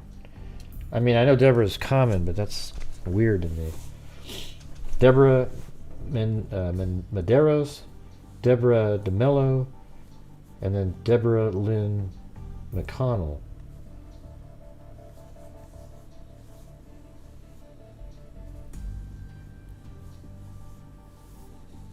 Yeah, talk among yourselves.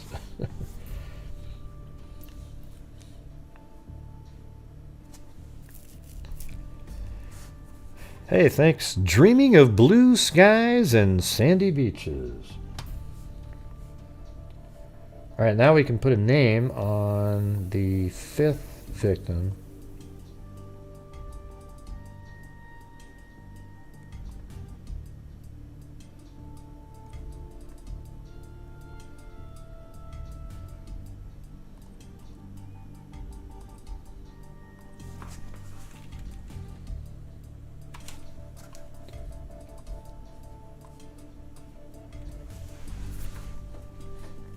I'm not sure if that's how they're doing it. Tuesday, the 5th victim was identified as Deborah DeMello.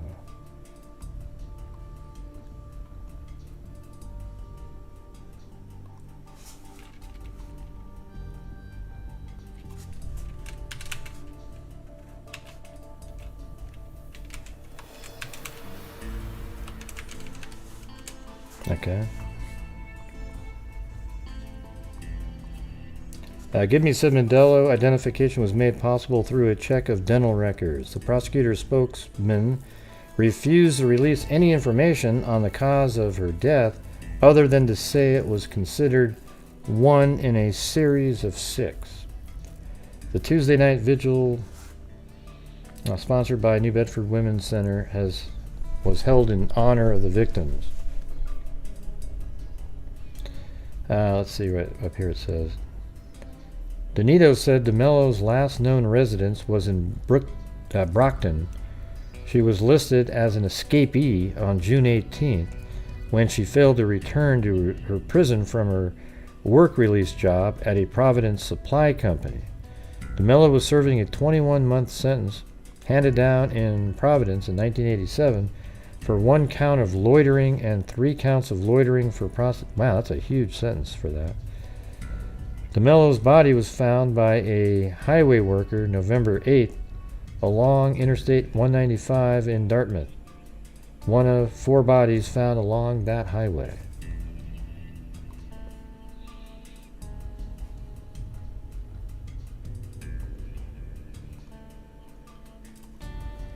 Okay, now we're into March 2nd, 1989. A street person with a history of cocaine and heroin use was identified as the sixth female victim in killings being investigated in southeastern Massachusetts. The victim was identified as Deborah McConnell. So that's number 6. How come I have that in there twice?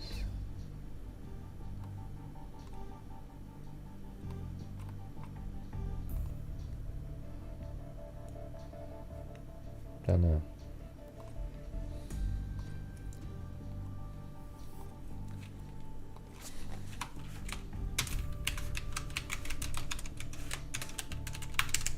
There we go. How many more boxes of Cheez-Its are selling because of... Yeah, we already talked about that a couple days ago, but we're not talking about Carly right now. Were you able to tell that, Jamie? Or did it seem like we were talking about Carly? Yeah, we brought that up the other day. I said it like 1,500 times. Everybody always picks up on it later, and then it's like, oh, yeah. I mean, look at what they're doing on... what was the show I was just watching? Oh, they're saying how law enforcement screwed up in the Gilgo Beach case. Yeah, we said that on the first show. They should have been able to put together the vehicle, Escalade or whatever the hell it was, and this large guy, and the pinging of the phones and stuff. Way back then, they had all that information. Should have worked.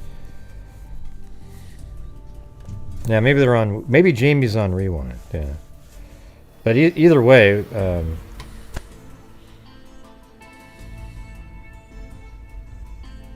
Oh God, we're back to Carly again. Everybody wants to keep talking about Carly.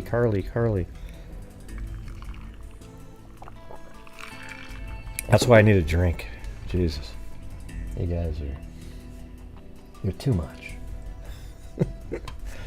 Like the other 5 known victims, McConnell, who had a drug record, had ties to the seedy Weld Square area of New Bedford. Authorities say they have 3 or 4 suspects, not all whom are from Massachusetts.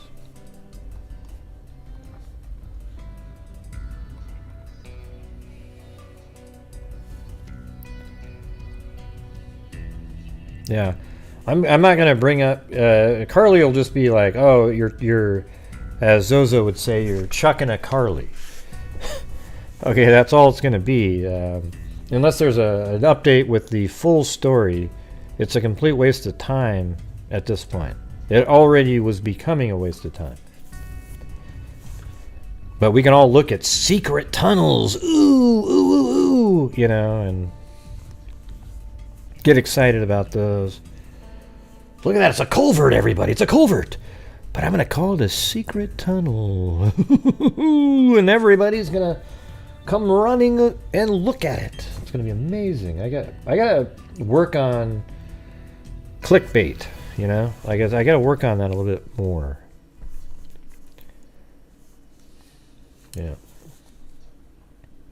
So this is Deborah McConnell right here.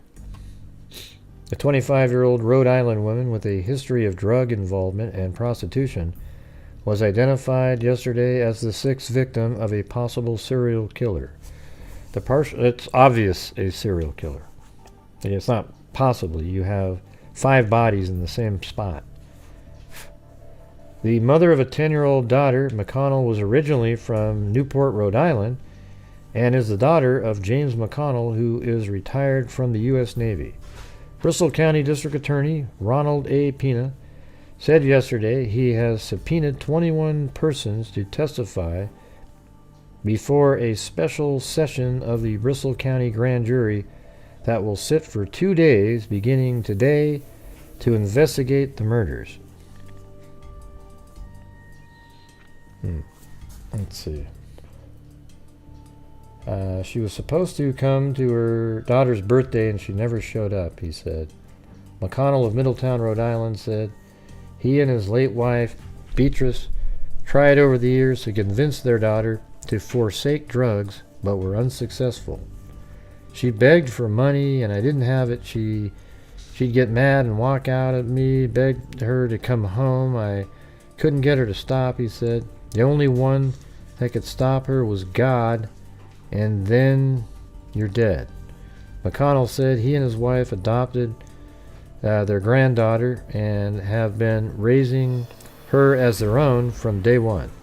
Deborah McConnell knew at least one of the murder victims, Nancy Lee Pava, and was known to have frequented the Weld Square area of the city, an area known for drug use and prostitution. They do have common acquaintances, Pina said of the victims. She would have had knowledge of the same community that we are interested in, the drug community in the greater New Bedford area.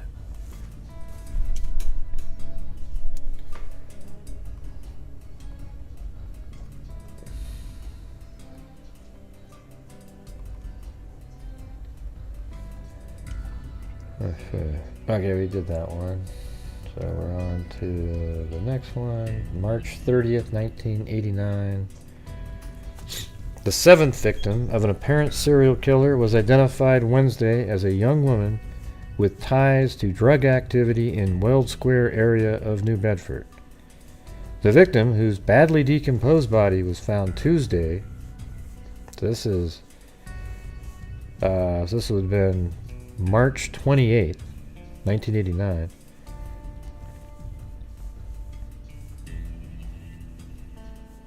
Found Tuesday in the woods off of Route 140 in Freetown. So the same damn thing. I think that's the one up here, right? Freetown off of 140. This is number like 7. I don't know exactly where she was or anything, but 1989 03 28 number 7, and her name is Robin Rhodes. So now there's 7. And I wonder if that's one of the ones they had found before. Well, I don't think so. It was just found, actually. Pina said Rhodes may have known at least 2 of 4 people his office considers leading suspect, as well as some of the previous 6 victims and the 3 other women with similar backgrounds who are still missing.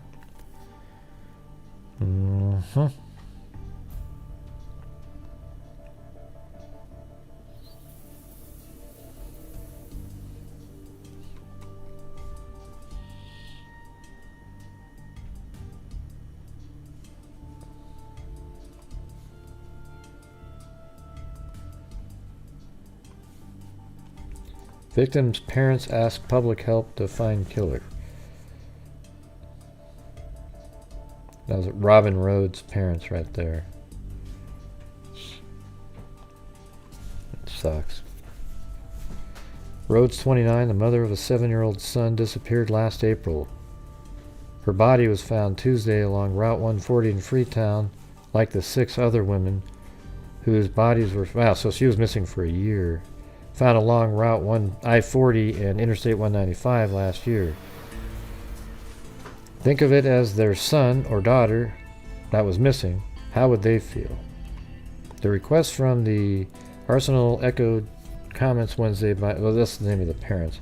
Arsenault, I guess. Pina said he fears that 3 missing New Bedford women, Mary Santos, Christine Montero, and Sandra Botello, may be murder victims. Yeah, they all are. Yeah, every one of them. They're not missing. So here it is, 8 victims found. I mean, so here we go, everybody. We just keep going. The 7th victim was found 25 feet off of the southbound side of Route 140 in Freetown. So here's another body found somewhere around in this area.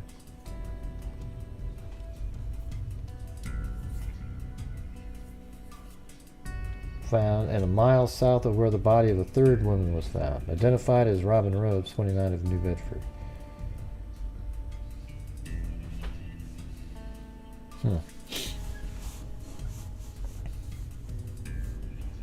a mile south of, identified as Robin Rose, 29, in New Bedford. The 7th victim was discovered near a brook by a Connecticut State Police dog trained to sniff out bodies.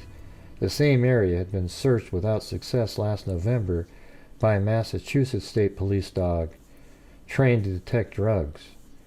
Pena said that the 8th victim had been murdered, but the case of death was not immediately known. The body was found at about 3:30 p.m.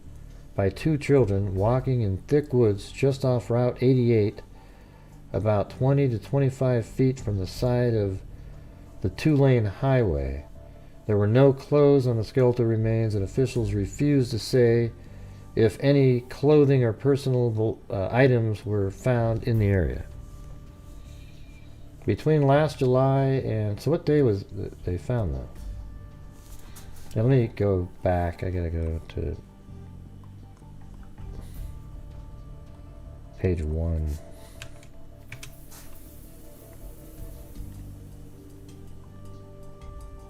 Okay, there we go. The 8th victim of a possible serial killer was found along Route 88 yesterday, so that would have been March 31st.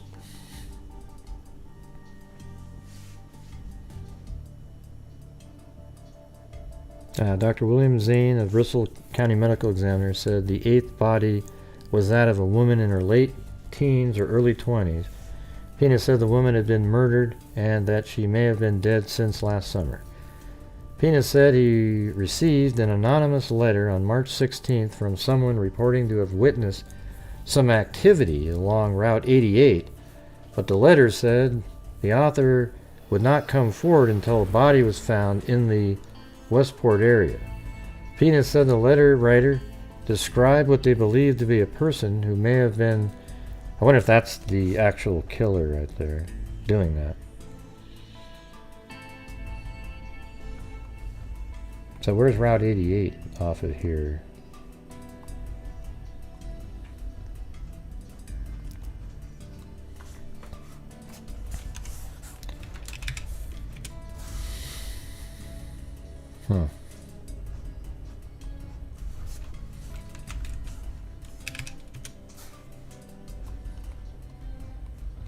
Well, that's 88. Route 88 yesterday. So that's Route 88 right there. That's where victim 8 was found.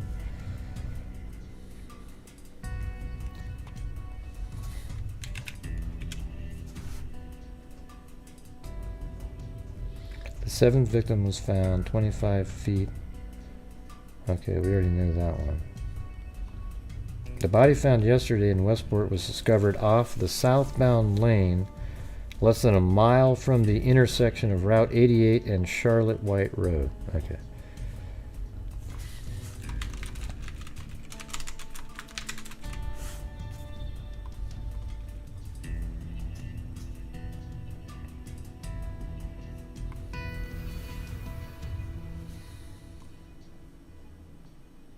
It was found about 8 miles from, where was that? We were just reading it.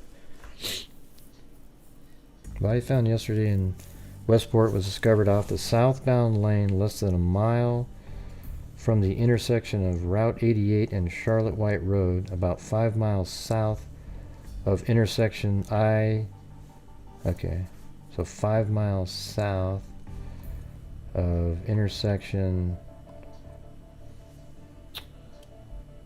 I-95 and Route 88. So that should be right here.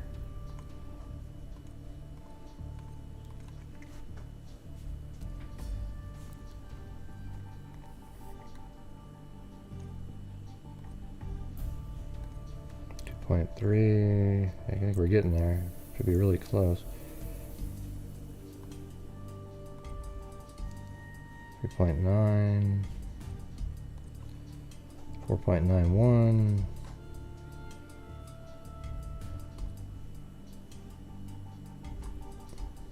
And there it is right there.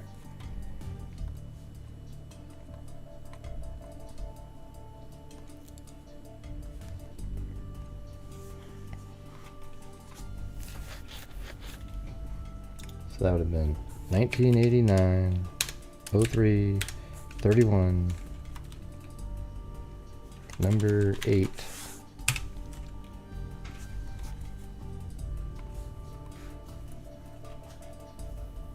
About 8 miles from the Reed Road exit, at 0.8 miles.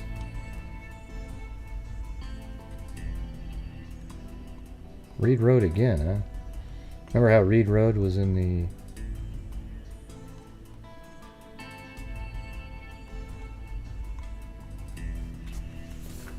It said it was discovered off the southbound lane less than a mile from the intersection of Route 88 and Charlotte White Road.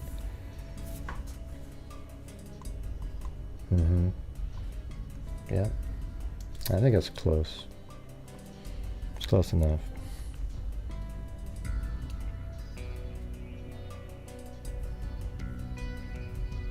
Yeah, we don't know anything about that.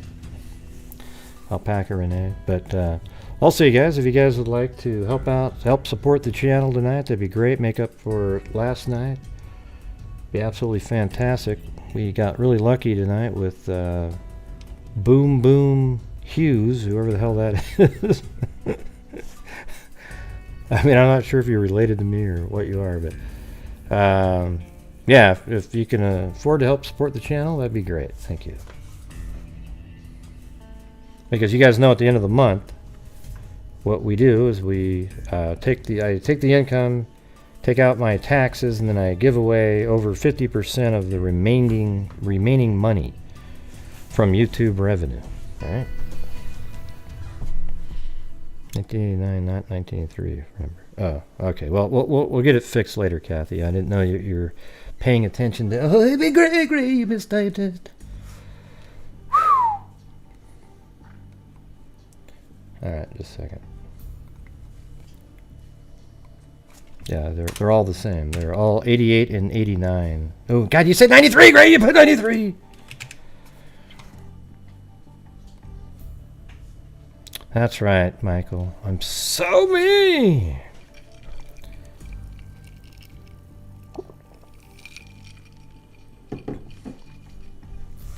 You've entered a typo. Man, that's crazy. I am now been put to jail twice on one show. So mean, look at, so mean. Okay, I got 3 of them. That's when you know you're bad. Oh God, there goes my stomach. I can't burp like the rest of you guys, so.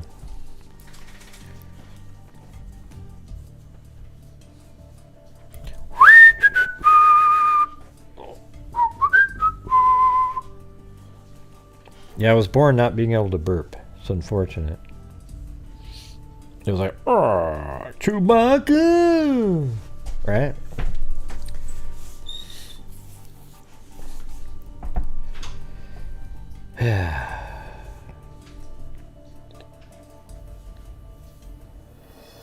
That a shot in there. Don't know what that means.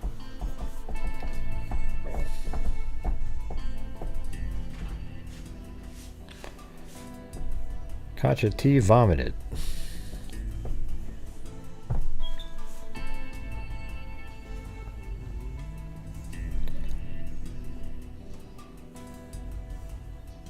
Yeah, I just never been able to burp, you know. Dreaming of blue skies and beaches. No bail. Wow, I'm actually like -5 right now. The first 2 don't reference anything. So I'm at -5. We're in trouble now. I can tell you that.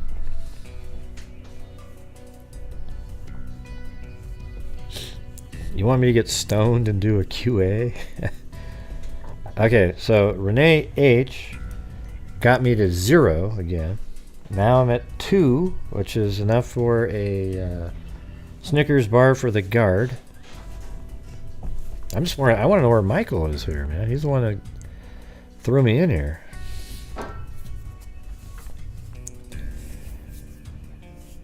I think it is vomiting, isn't it? Doesn't everybody know that one's vomiting? Yeah.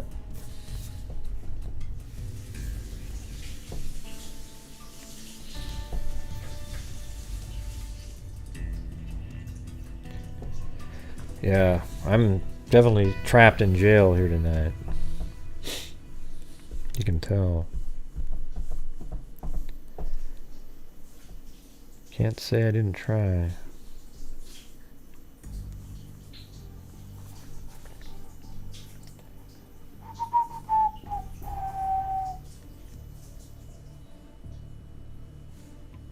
Hey, look at that. Michael Cadell. Am I saying that right? Cat Cadell. Bailed me out. And then dreaming of blue skies and sandy beaches got me some ramen. Michael Cadell comes in there and boom. Gets me out the door. I'm walking home with a knapsack. Not the greatest, but hey, I got out. Thank you, guys.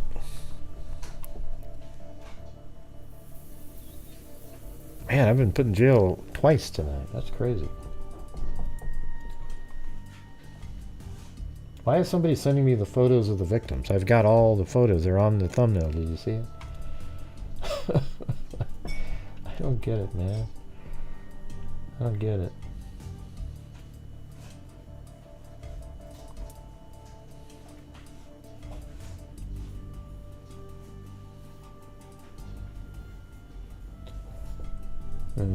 Let's see.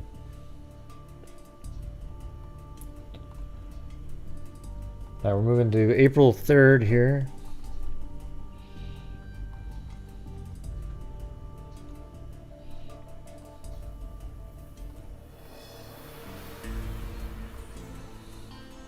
No, you can't see it.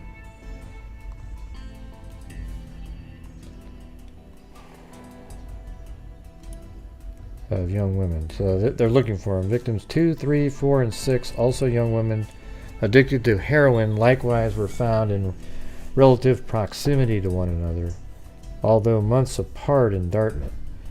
I think they were, some of them were probably, like there was a flurry of them, they just didn't find them. Then last week, the skeletal remains of victim number 7 and 8 were found, one near the Freetown site and another in Westport.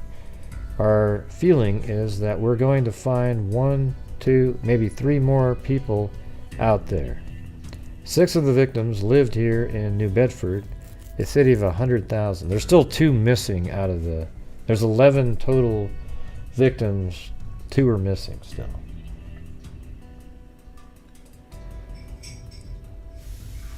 The city's other bars are also suffered unwanted scrutiny, and 6 years later, the wounds have not healed. Today, people in the Weld Square area north of Route 18, a center for drugs and prostitution that had been frequented by the identified victims, answer reporters' questions with baleful stares and 2-word responses.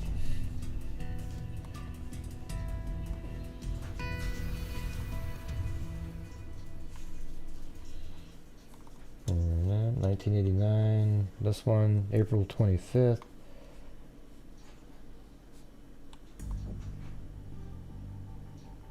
Doesn't look like the most flattering picture the newspaper chose. Of course, we know where the paper's from, a place that wouldn't want to put a flattering picture in there. Human skeletal remains found along Interstate I-95 here yesterday, so that means April 24th. Maybe those of a victim of a possible serial killer who authorities fear may have killed as many as 11 New Bedford area women. Authorities have so far recovered the bodies of 8 victims. 3 New Bedford women, Sandra Pathello, 25, Christine Montero, 20, and Marilyn J. Roberts, 34, have been missing since last year. Bristol County District Attorney Ronald A. Pina has said there is a strong likelihood that they were also victims. If the remains discovered yesterday fit the pattern of the killings, it would mark the first time that authorities have located a body outside of Bristol County. Marion is in Plymouth County, approximately 6 miles east of New Bedford.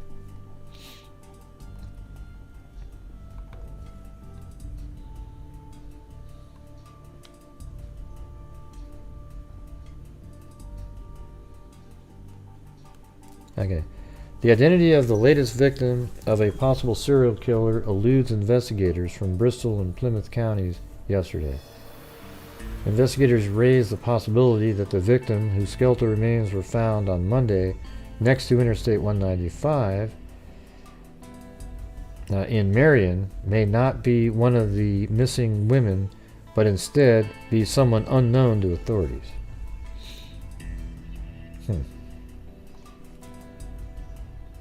Alright, so I'm just going to move it forward to a 2018 article here. I just bought this Audible book on this.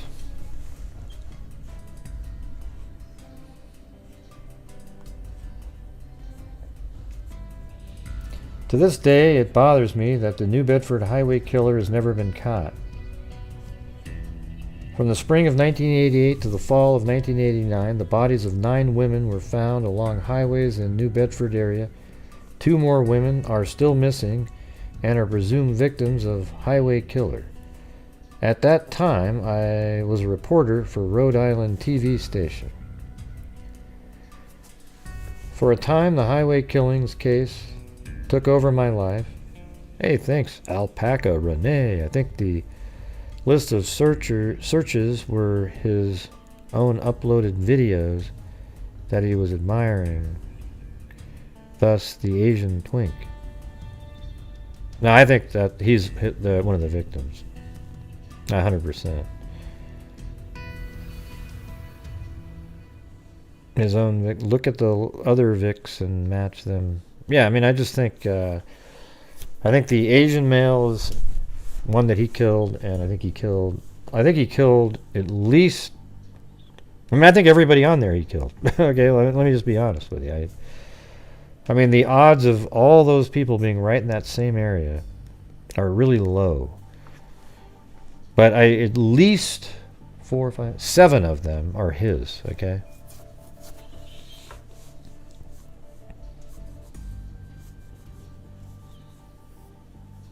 For months, I covered the lengthy highway killings, investigative grand jury proceedings that made headlines all around the world. What did she say? Yeah, I'm going to go to a different one. I didn't like that one. Yeah, it was right here. This is the one I wanted to look at. So here's another picture of the victims here. I mean, I can show you all of them. I've got... This one is Deborah Medeiros.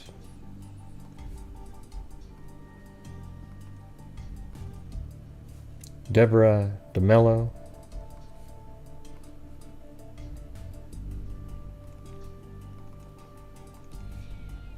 Nancy Pava.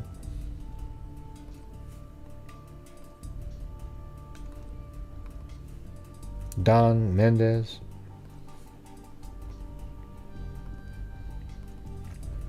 Deborah McConnell.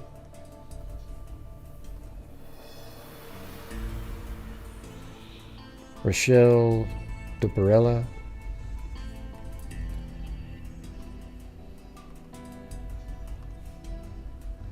Robin Rhodes.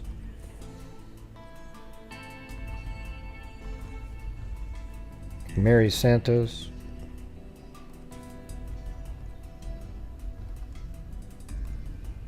And Sandra Battello, and there's 2 more that are still missing. On July 3rd, 1988, a woman stopped to relieve herself along the side of Massachusetts Highway and opened up the first page of a mystery. In the brush, along the road, she spotted what looked like human skeletal remains with a bra wrapped around the neck. An autopsy of the badly decomposed female corpse showed the cause of death was strangulation. About 3 weeks later, a couple of bikers stopped along a road also to relieve themselves, and found another corpse just a few miles from the first one.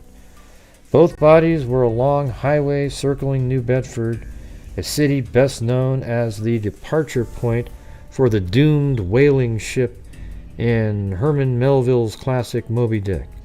The bodies were in a similar position on their backs, their feet pointed towards the highway. Probably, just threw them over and their head first went down faster. Towards the highway. There are also similarities between the victims, both brown-haired and just 5 feet tall. Interesting, everybody. Just 5 feet tall. Wasn't that something Heuermann likes? Beyond that, police had nothing to go on, not a single clue as to who they were. A couple of months later, a detective poring over missing persons file made an alarming discovery. Reports had been filed for 4 women, all around the same height as the 2 found along the road. All had drug problems, worked as prostitutes, and were known to hang around the Weld Square section, a gathering spot for sex workers and junkies. On November 8th, a maintenance crew stumbled across another body near the same road where the second had turned up. Police dogs, specifically trained to sniff out cadavers, found 2 more. Doesn't this sound absolutely the same? I mean, like they stumbled upon one, and then all of a sudden they get cadaver dogs out there and there's a whole bunch of them. What story does that sound like? Well, Gilgo Beach, for one. By then, there was no denying that a monster was on the loose in the area. 11 women, alike in appearance, age, lifestyle, had vanished between April and September of 1988. Maureen Boyle, author of the 2017 book on the case called Shallow Graves, The Hunt for the New Bedford Highway Serial Killer, I just got that today, told the Justice story. It was very narrow window of when these women went missing. 9 bodies were recovered from roadsides around New Bedford. The last one in April of 1989. Pinning down the identities was slow, painstaking work. After months of exposure, most were just skeletons with hair and a few bits of flesh clinging to the bones. One of those bits of flesh gave police their first break. A corpse was found submerged in muck along the side of the road. Most of the tissue on the body was decomposed by the time the sniffer dog found it. But one hand had remained above ground and miraculously yielded a fingerprint. Police sent the print off to a new database, the Automated Fingerprint Identification System, or FITS. FIS. The fingerprint revealed that the skeleton had once been Dawn Mendez, 25, a troubled woman with a history of drug and prostitution arrests. Dental records and painstaking gumshoe probing eventually yield the identities of the 9 victims, all in their 20s and 30s, and involved in drug and prostitution. In addition to Mendez, they were Robin Rhodes, 28, Rochelle Clifford DeParella, 28, Deborah Lynn McConnell, 25, Deborah Medeiros, 30, Nancy Pavitt, 36, Deborah DeMello, 35, Mary Rose Santos, 26, and Sandra Batello, 24. Investigators focused on the women of Weld Square, listening to their rumors, experiences, and opinions. There were a lot of wild theories, but one name kept popping up when talk turned to creepy customers. Kenneth Ponte, 40. Ponte came from a respectable New Bedford family, but his life derailed when he discovered drugs in high school. After a short stint in jail on drug charges, he buckled down and earned a law degree and managed to pass the bar in 1980. But he couldn't resist the cocaine and heroin, and his shambling form was soon a joke around courthouses and a common sight in the seedier part of town. Prostitutes knew him as a strange guy who would take them to the place where they do coke and watch dirty movies. Stories from prostitutes about cocaine fueled encounters with Ponte, and gossip about his freaky behavior crammed file boxes and fueled screaming headlines about his possible role in the death. More damning, though, were Ponte's connections to 5 of the victims as girlfriend, drug buddies, or clients for his law services. Naparelli used his home as a crash pad, and the two spent a lot of time together in the months before she vanished. Another New Bedford character fell under suspicion, a boyfriend, a mechanic, a fish cutter, and a stonemason. They were toughs with criminal past, with included for some raping prostitutes, but investigators could not dig up the evidence to prosecute. Ponte became the sole target of the DA, charged in August 1990 with 1 murder. A year later, the charge was dropped. He died in 2010. The case soon went cold, and the killer was never found. As a young police reporter for the Standard Times of New Bedford, Boyle covered the first highway killing stories and has followed it ever since. She has never lost hope that the case may one day be solved. Perhaps technology, not widely available in 1980. It seems like they would have found a hair of some kind down there, such as DNA testing, will bring a break in the investigation, which is still open. Boyle said the mystery still haunts many citizens of New Bedford. 30 years later, she said everyone still wonders where he is now. Well, there you go, everybody. Pretty crazy, right? No, I don't think Rex did anything. I'm just looking at it like, hey, I mean, this is a case that I had looked at a while ago, and then it just sort of popped back up again, and I realized that Rex is, had a address associated with the Boston area in Massachusetts. He would have been 25 years old at the time, pretty much the same age as some of these victims here, and dumped them all on the side of the road, and kind of a similar fashion, where Rex dumped them all right around on the same line there. So, I don't know. I thought it would be interesting. What did you guys think?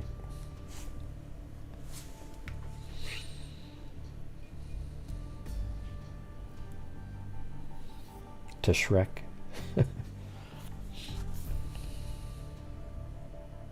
Yeah, I mean, it's just something to look at, I guarantee it. Nobody else is doing anything, looking at that. So, I mean, we're looking at it because it's unsolved, right? So this case is unsolved. Okay, there's the Ponte guy, kind of a mini Rex Heuermann.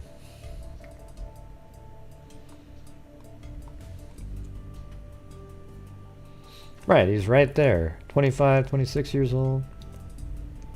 Yeah, definitely possible, but, I guess we'll find out later. It wouldn't shock me a bit if if he's not related, because this is just a shot in the dark. But, if you look at the map here, I mean, Heuermann, he lived in this area his whole life. But I see 2020, 2023, there's some sort of a Massachusetts connection up here where he has an address up there. And these are where all these killings took place, right in this area. In 1988 and 89. And then down in this area, there were like 2009 and 2010. But then there were other victims from different dates. But they were all sort of found around the same time frame. It's kind of weird how it took so long to find these other ones. Seems like once you find these, you should have been able to find the rest of them within a week.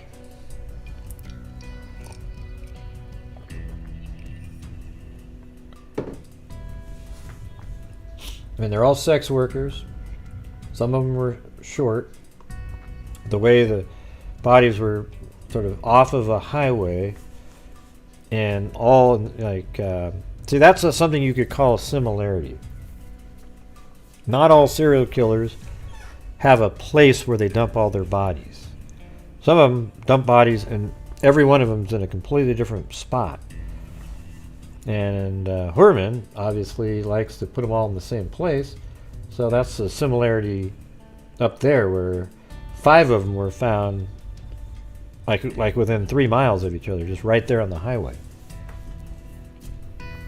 Some even closer than that, I think. Because remember, the jewelry of one of the other victims was found next to an unidentified person. So that's sort of similar too, right? Like, you got the weird jewelry situation. And then here's another thing. If he was active at that time, then I think you can throw all of these people in there. You know, Jessica Taylor, what was the other? Yeah, Valerie Mack. Yeah, you got Taylor, the Asian male, and then Waterman, Barnes, Bartholomew, and Costello. Yeah, it's so strange. This in Heuermann's case, the situation where it's very similar to the Delphi case, where they had this ridiculous clue at the beginning and just did nothing with it. I mean, are you kidding me? You have Costello, I think is who it was, who, what is this? Costello, yeah, I think it was right over, yeah, right, it was Costello right here, where Heuermann, or a person goes over to her house, they trick him, then later the same person shows up that night and she disappears and dies and her body's over there. That is the killer, right? I mean, it's like, it's not a confusion, it's actually a better lead than Allen's, right? It's not even, it's way better. This guy's the one that picked her up and she's never seen again. Richard Allen's clue was great. Wow, he said he was at the place, at the bridge, and right at the exact time that the murders happened. This is a case where, yeah, I mean, it's just, they blew it, okay? There's no way around it.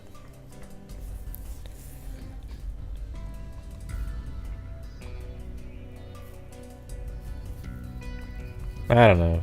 People keep bringing up the cop angle. I don't know. Well, the one lead cop was a bad cop, but I don't think that has anything to do with this.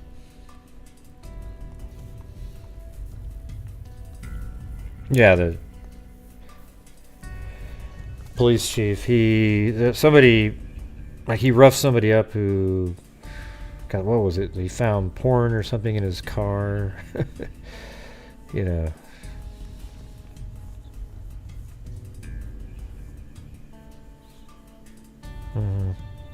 I know he did, Quinn, because I talked about it the other night on the show. See, these people, they watch the show, they go, "Oh, that's a good angle. Yeah, they should have had it solved." That's why I know that he talked about it tonight. Because I was like, yeah, we just talked about that a week ago when he was arrested. Right. Went to jail for that.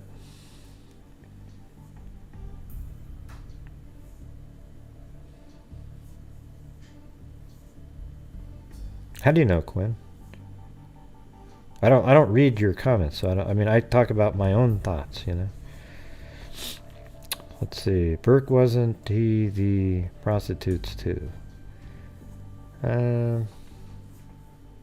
He might have been. He had videos and whatnot.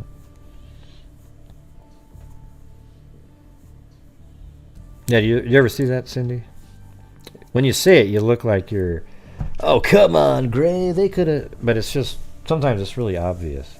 A whole thought process that is transported to another channel somehow. Weird stuff. Cindy sees it.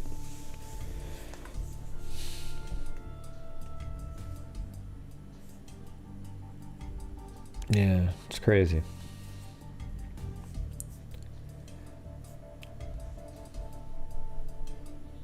Yeah, exactly. So that means that they had him back then too, Jamie.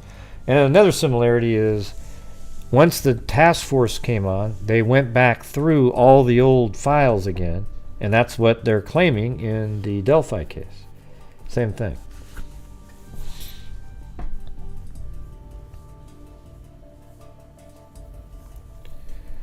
When Burt kicked out the FBI from the office, some of his own subordinates in the AG office went down with him.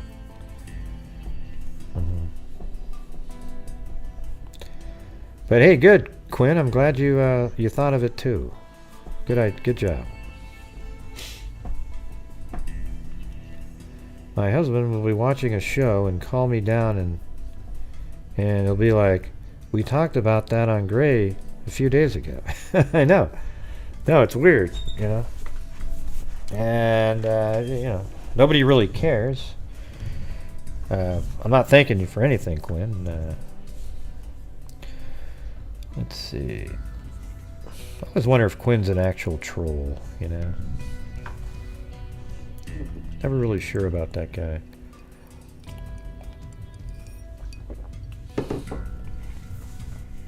Wouldn't it be wild if there really was a connection? I wouldn't be shocked.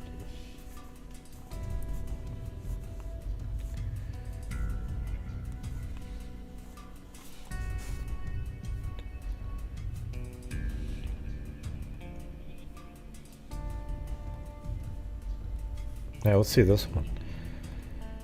Oh, nope, you're safe. You're safe. As long as you're created in... If you got an account that was created in the last 4 months, I'm pretty suspicious. Oh, I'm sure you did, Zozo. And I talked about it before Quinn and you talked about it on a social media site. Yeah, right. I don't know if he's the one that told us what that meant. Well, I talked about it before you were born because I'm older than you. So if I say that I talked about it when I was born, it was before you.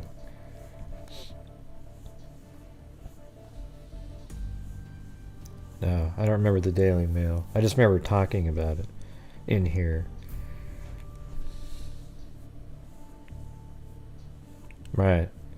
Of course you did. I think it was Gummo who explained. Is that who it was? Vinny said what, Quinn? You keep repeating yourself.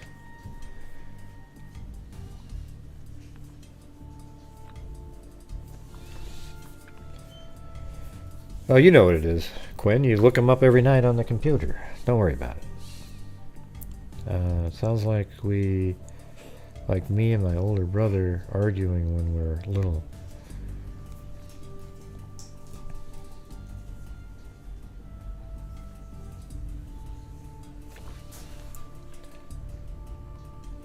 Here, I'll look it up again for you. Here it is.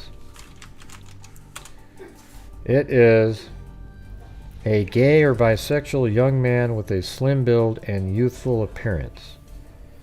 And that's what Rex Heuermann looked up. Okay?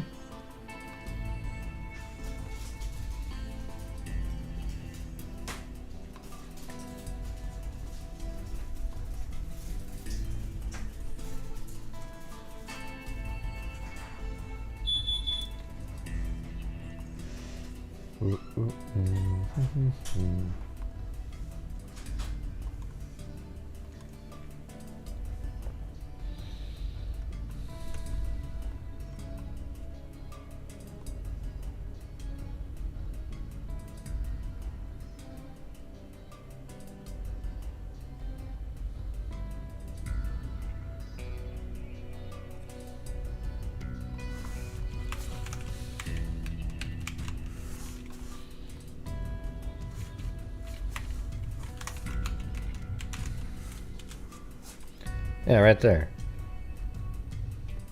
See how he typed that in? That's one of his search terms right there. And then, you know, you go back over to here, and there it is, right here on the side of the road. Asian male, and he was dressed as a woman. You don't think that's just, you think that's just a coincidence that that happened? No way. We don't know what the cause of death was.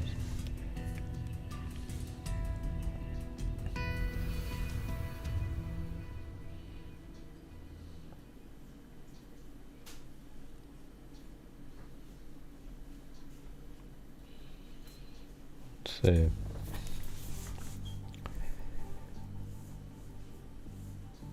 Right, right. Mm-hmm.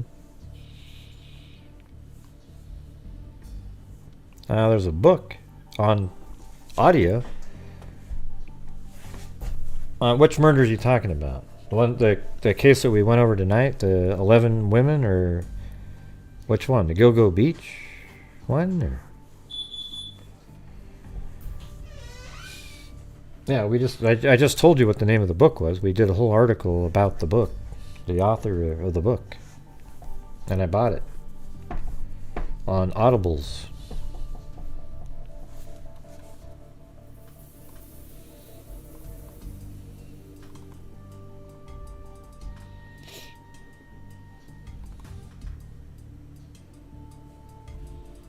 Huh? What are you guys talking about?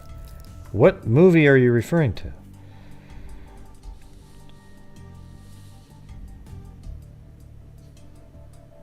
Oh man.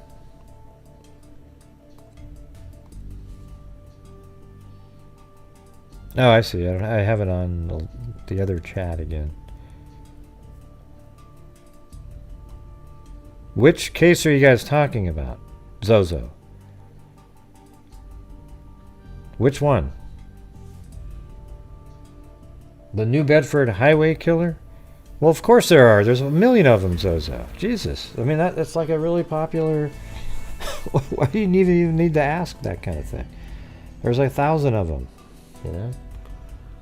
Lost Girl... What is it? Lost Girls? Yeah, I mean, there. Somebody just typed it in. It's all over the place.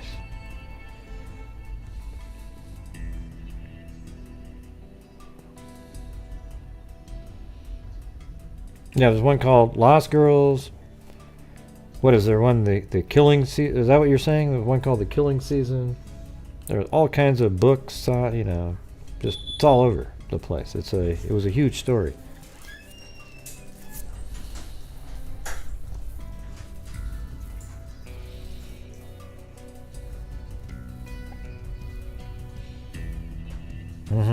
Yeah, there's... I bet if you just typed in documentary on Long Island serial killer, you'd probably come up with 50 of them. I thought you were more interested in the case that we're talking about right now, the New Bedford Highway Killer, where it's you know, there's an Audible book on it.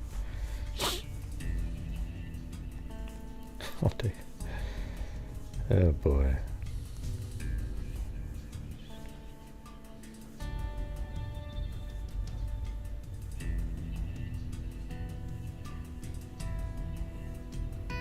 Because it's just not, you know. Hardly anybody's ever even heard of it. It should be huge, but they're sex workers, so nobody cared. And the Gilgo Beach one was just sensationalistic because they were looking for Gilbert and stumbled upon bodies. Plus, it's New York.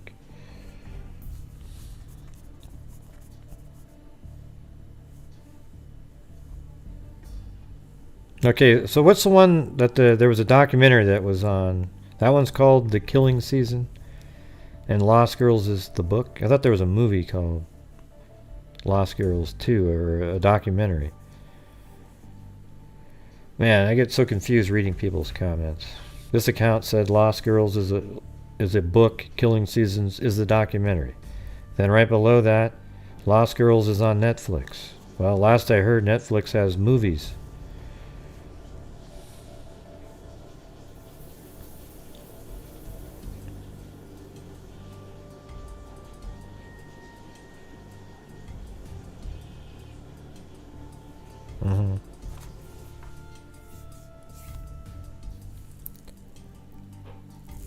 5-hour documentary on YouTube.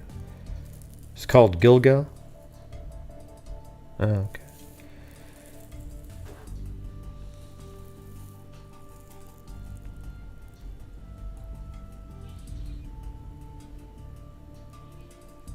I bet Quinn never watched Lost Boys, but he's making a play on the term Lost Girls.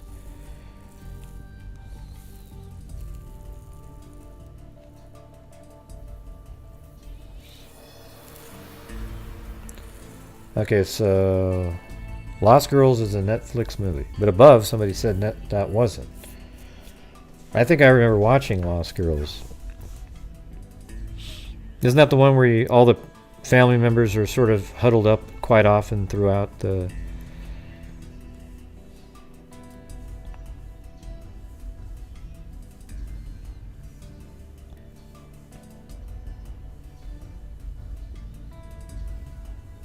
I think he'll be tied to way more than the 4. I think 7 of the people for sure on this beach are his victims. And I believe all of them are. But, I mean, what people just go, oh no, there's these people that just dump bodies. Really? How come you think multiple serial killers just thought, wow, what a great place to dump bodies? You know, forget it. I think he's been doing it for a long time. The early ones, he's in his 30s. The later ones, he's in his mid-40s. It's right in that range. They just can't tie it to him.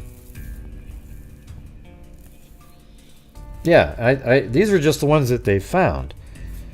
And this represents a small number of years. So there's all these other years where, you know, unless they do hibernate, by the way. I mean, these serial killers aren't always killing all the time. They can go a decade and then start killing again. So we don't know 100%, but I would imagine there are way more victims out there, just given the fact that you know, he's 59 years old. He never got caught during the heyday years, and you know, you're just looking at one of the locations he likely dumped bodies. You know, where maybe there's another location, another Gilgo Beach type thing in another place.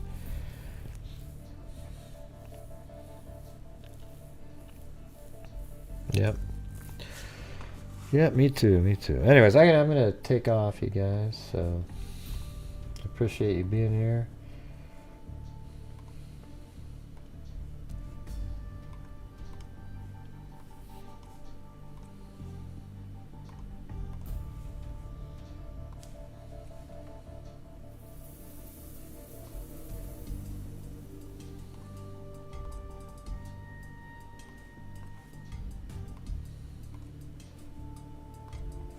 I'll let you guys know if that book's any good. I can just listen to it while I'm working on something.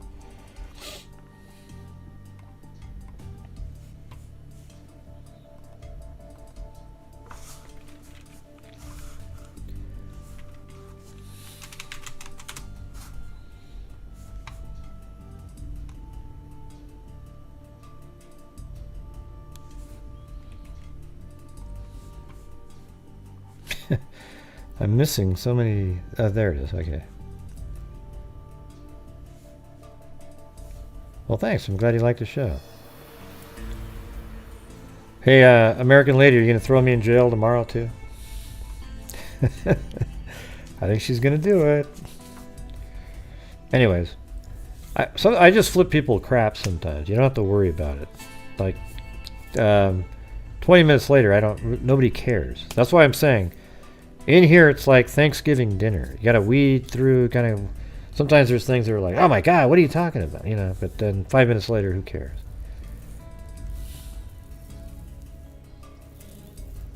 Well, we have... Colleen Fitzpatrick's a DNA expert. She's been on multiple times.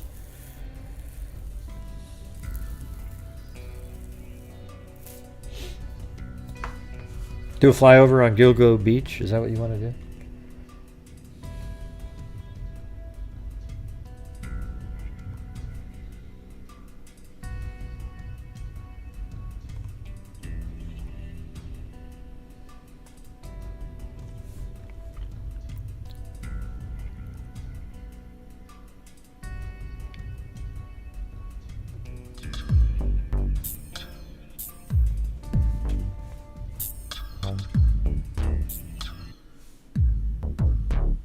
Oh, where's the credits?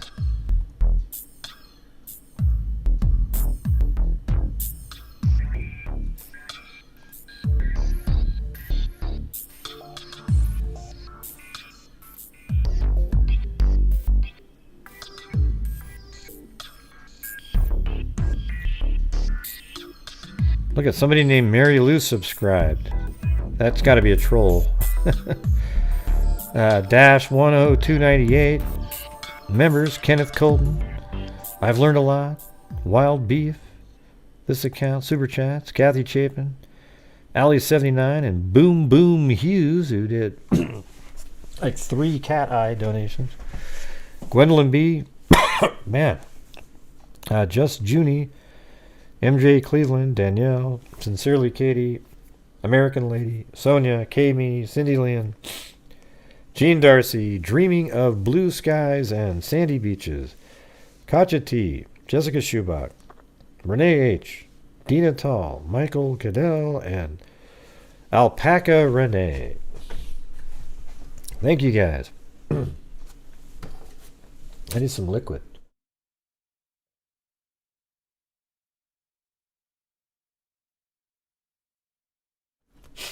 Wow, that was weird. So, anyways, thank you guys very much for being here. We'll do the flyby right after the rap song.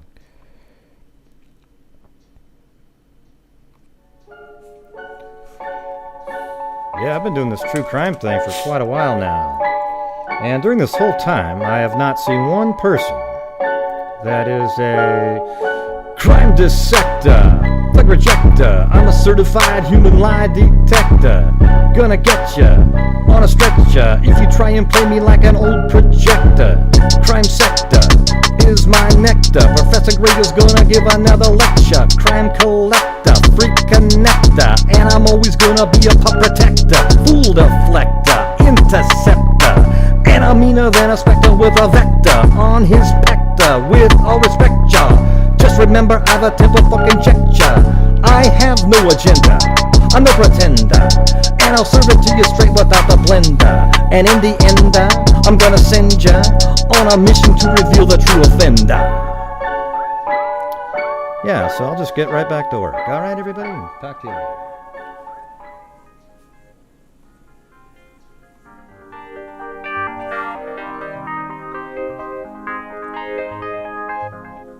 No.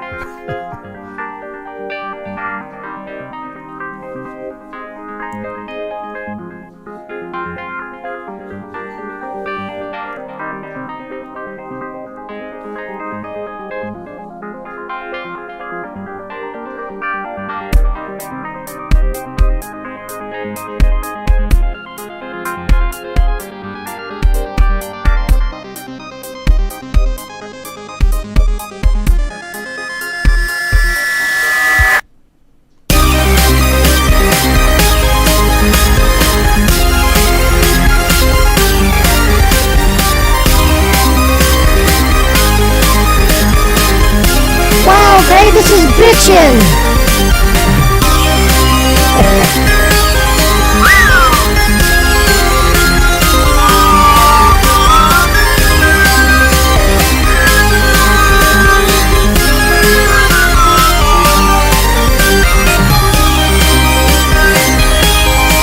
This looks like that big rock in Australia.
was so cool. Jeez, dude.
Awesome, dude!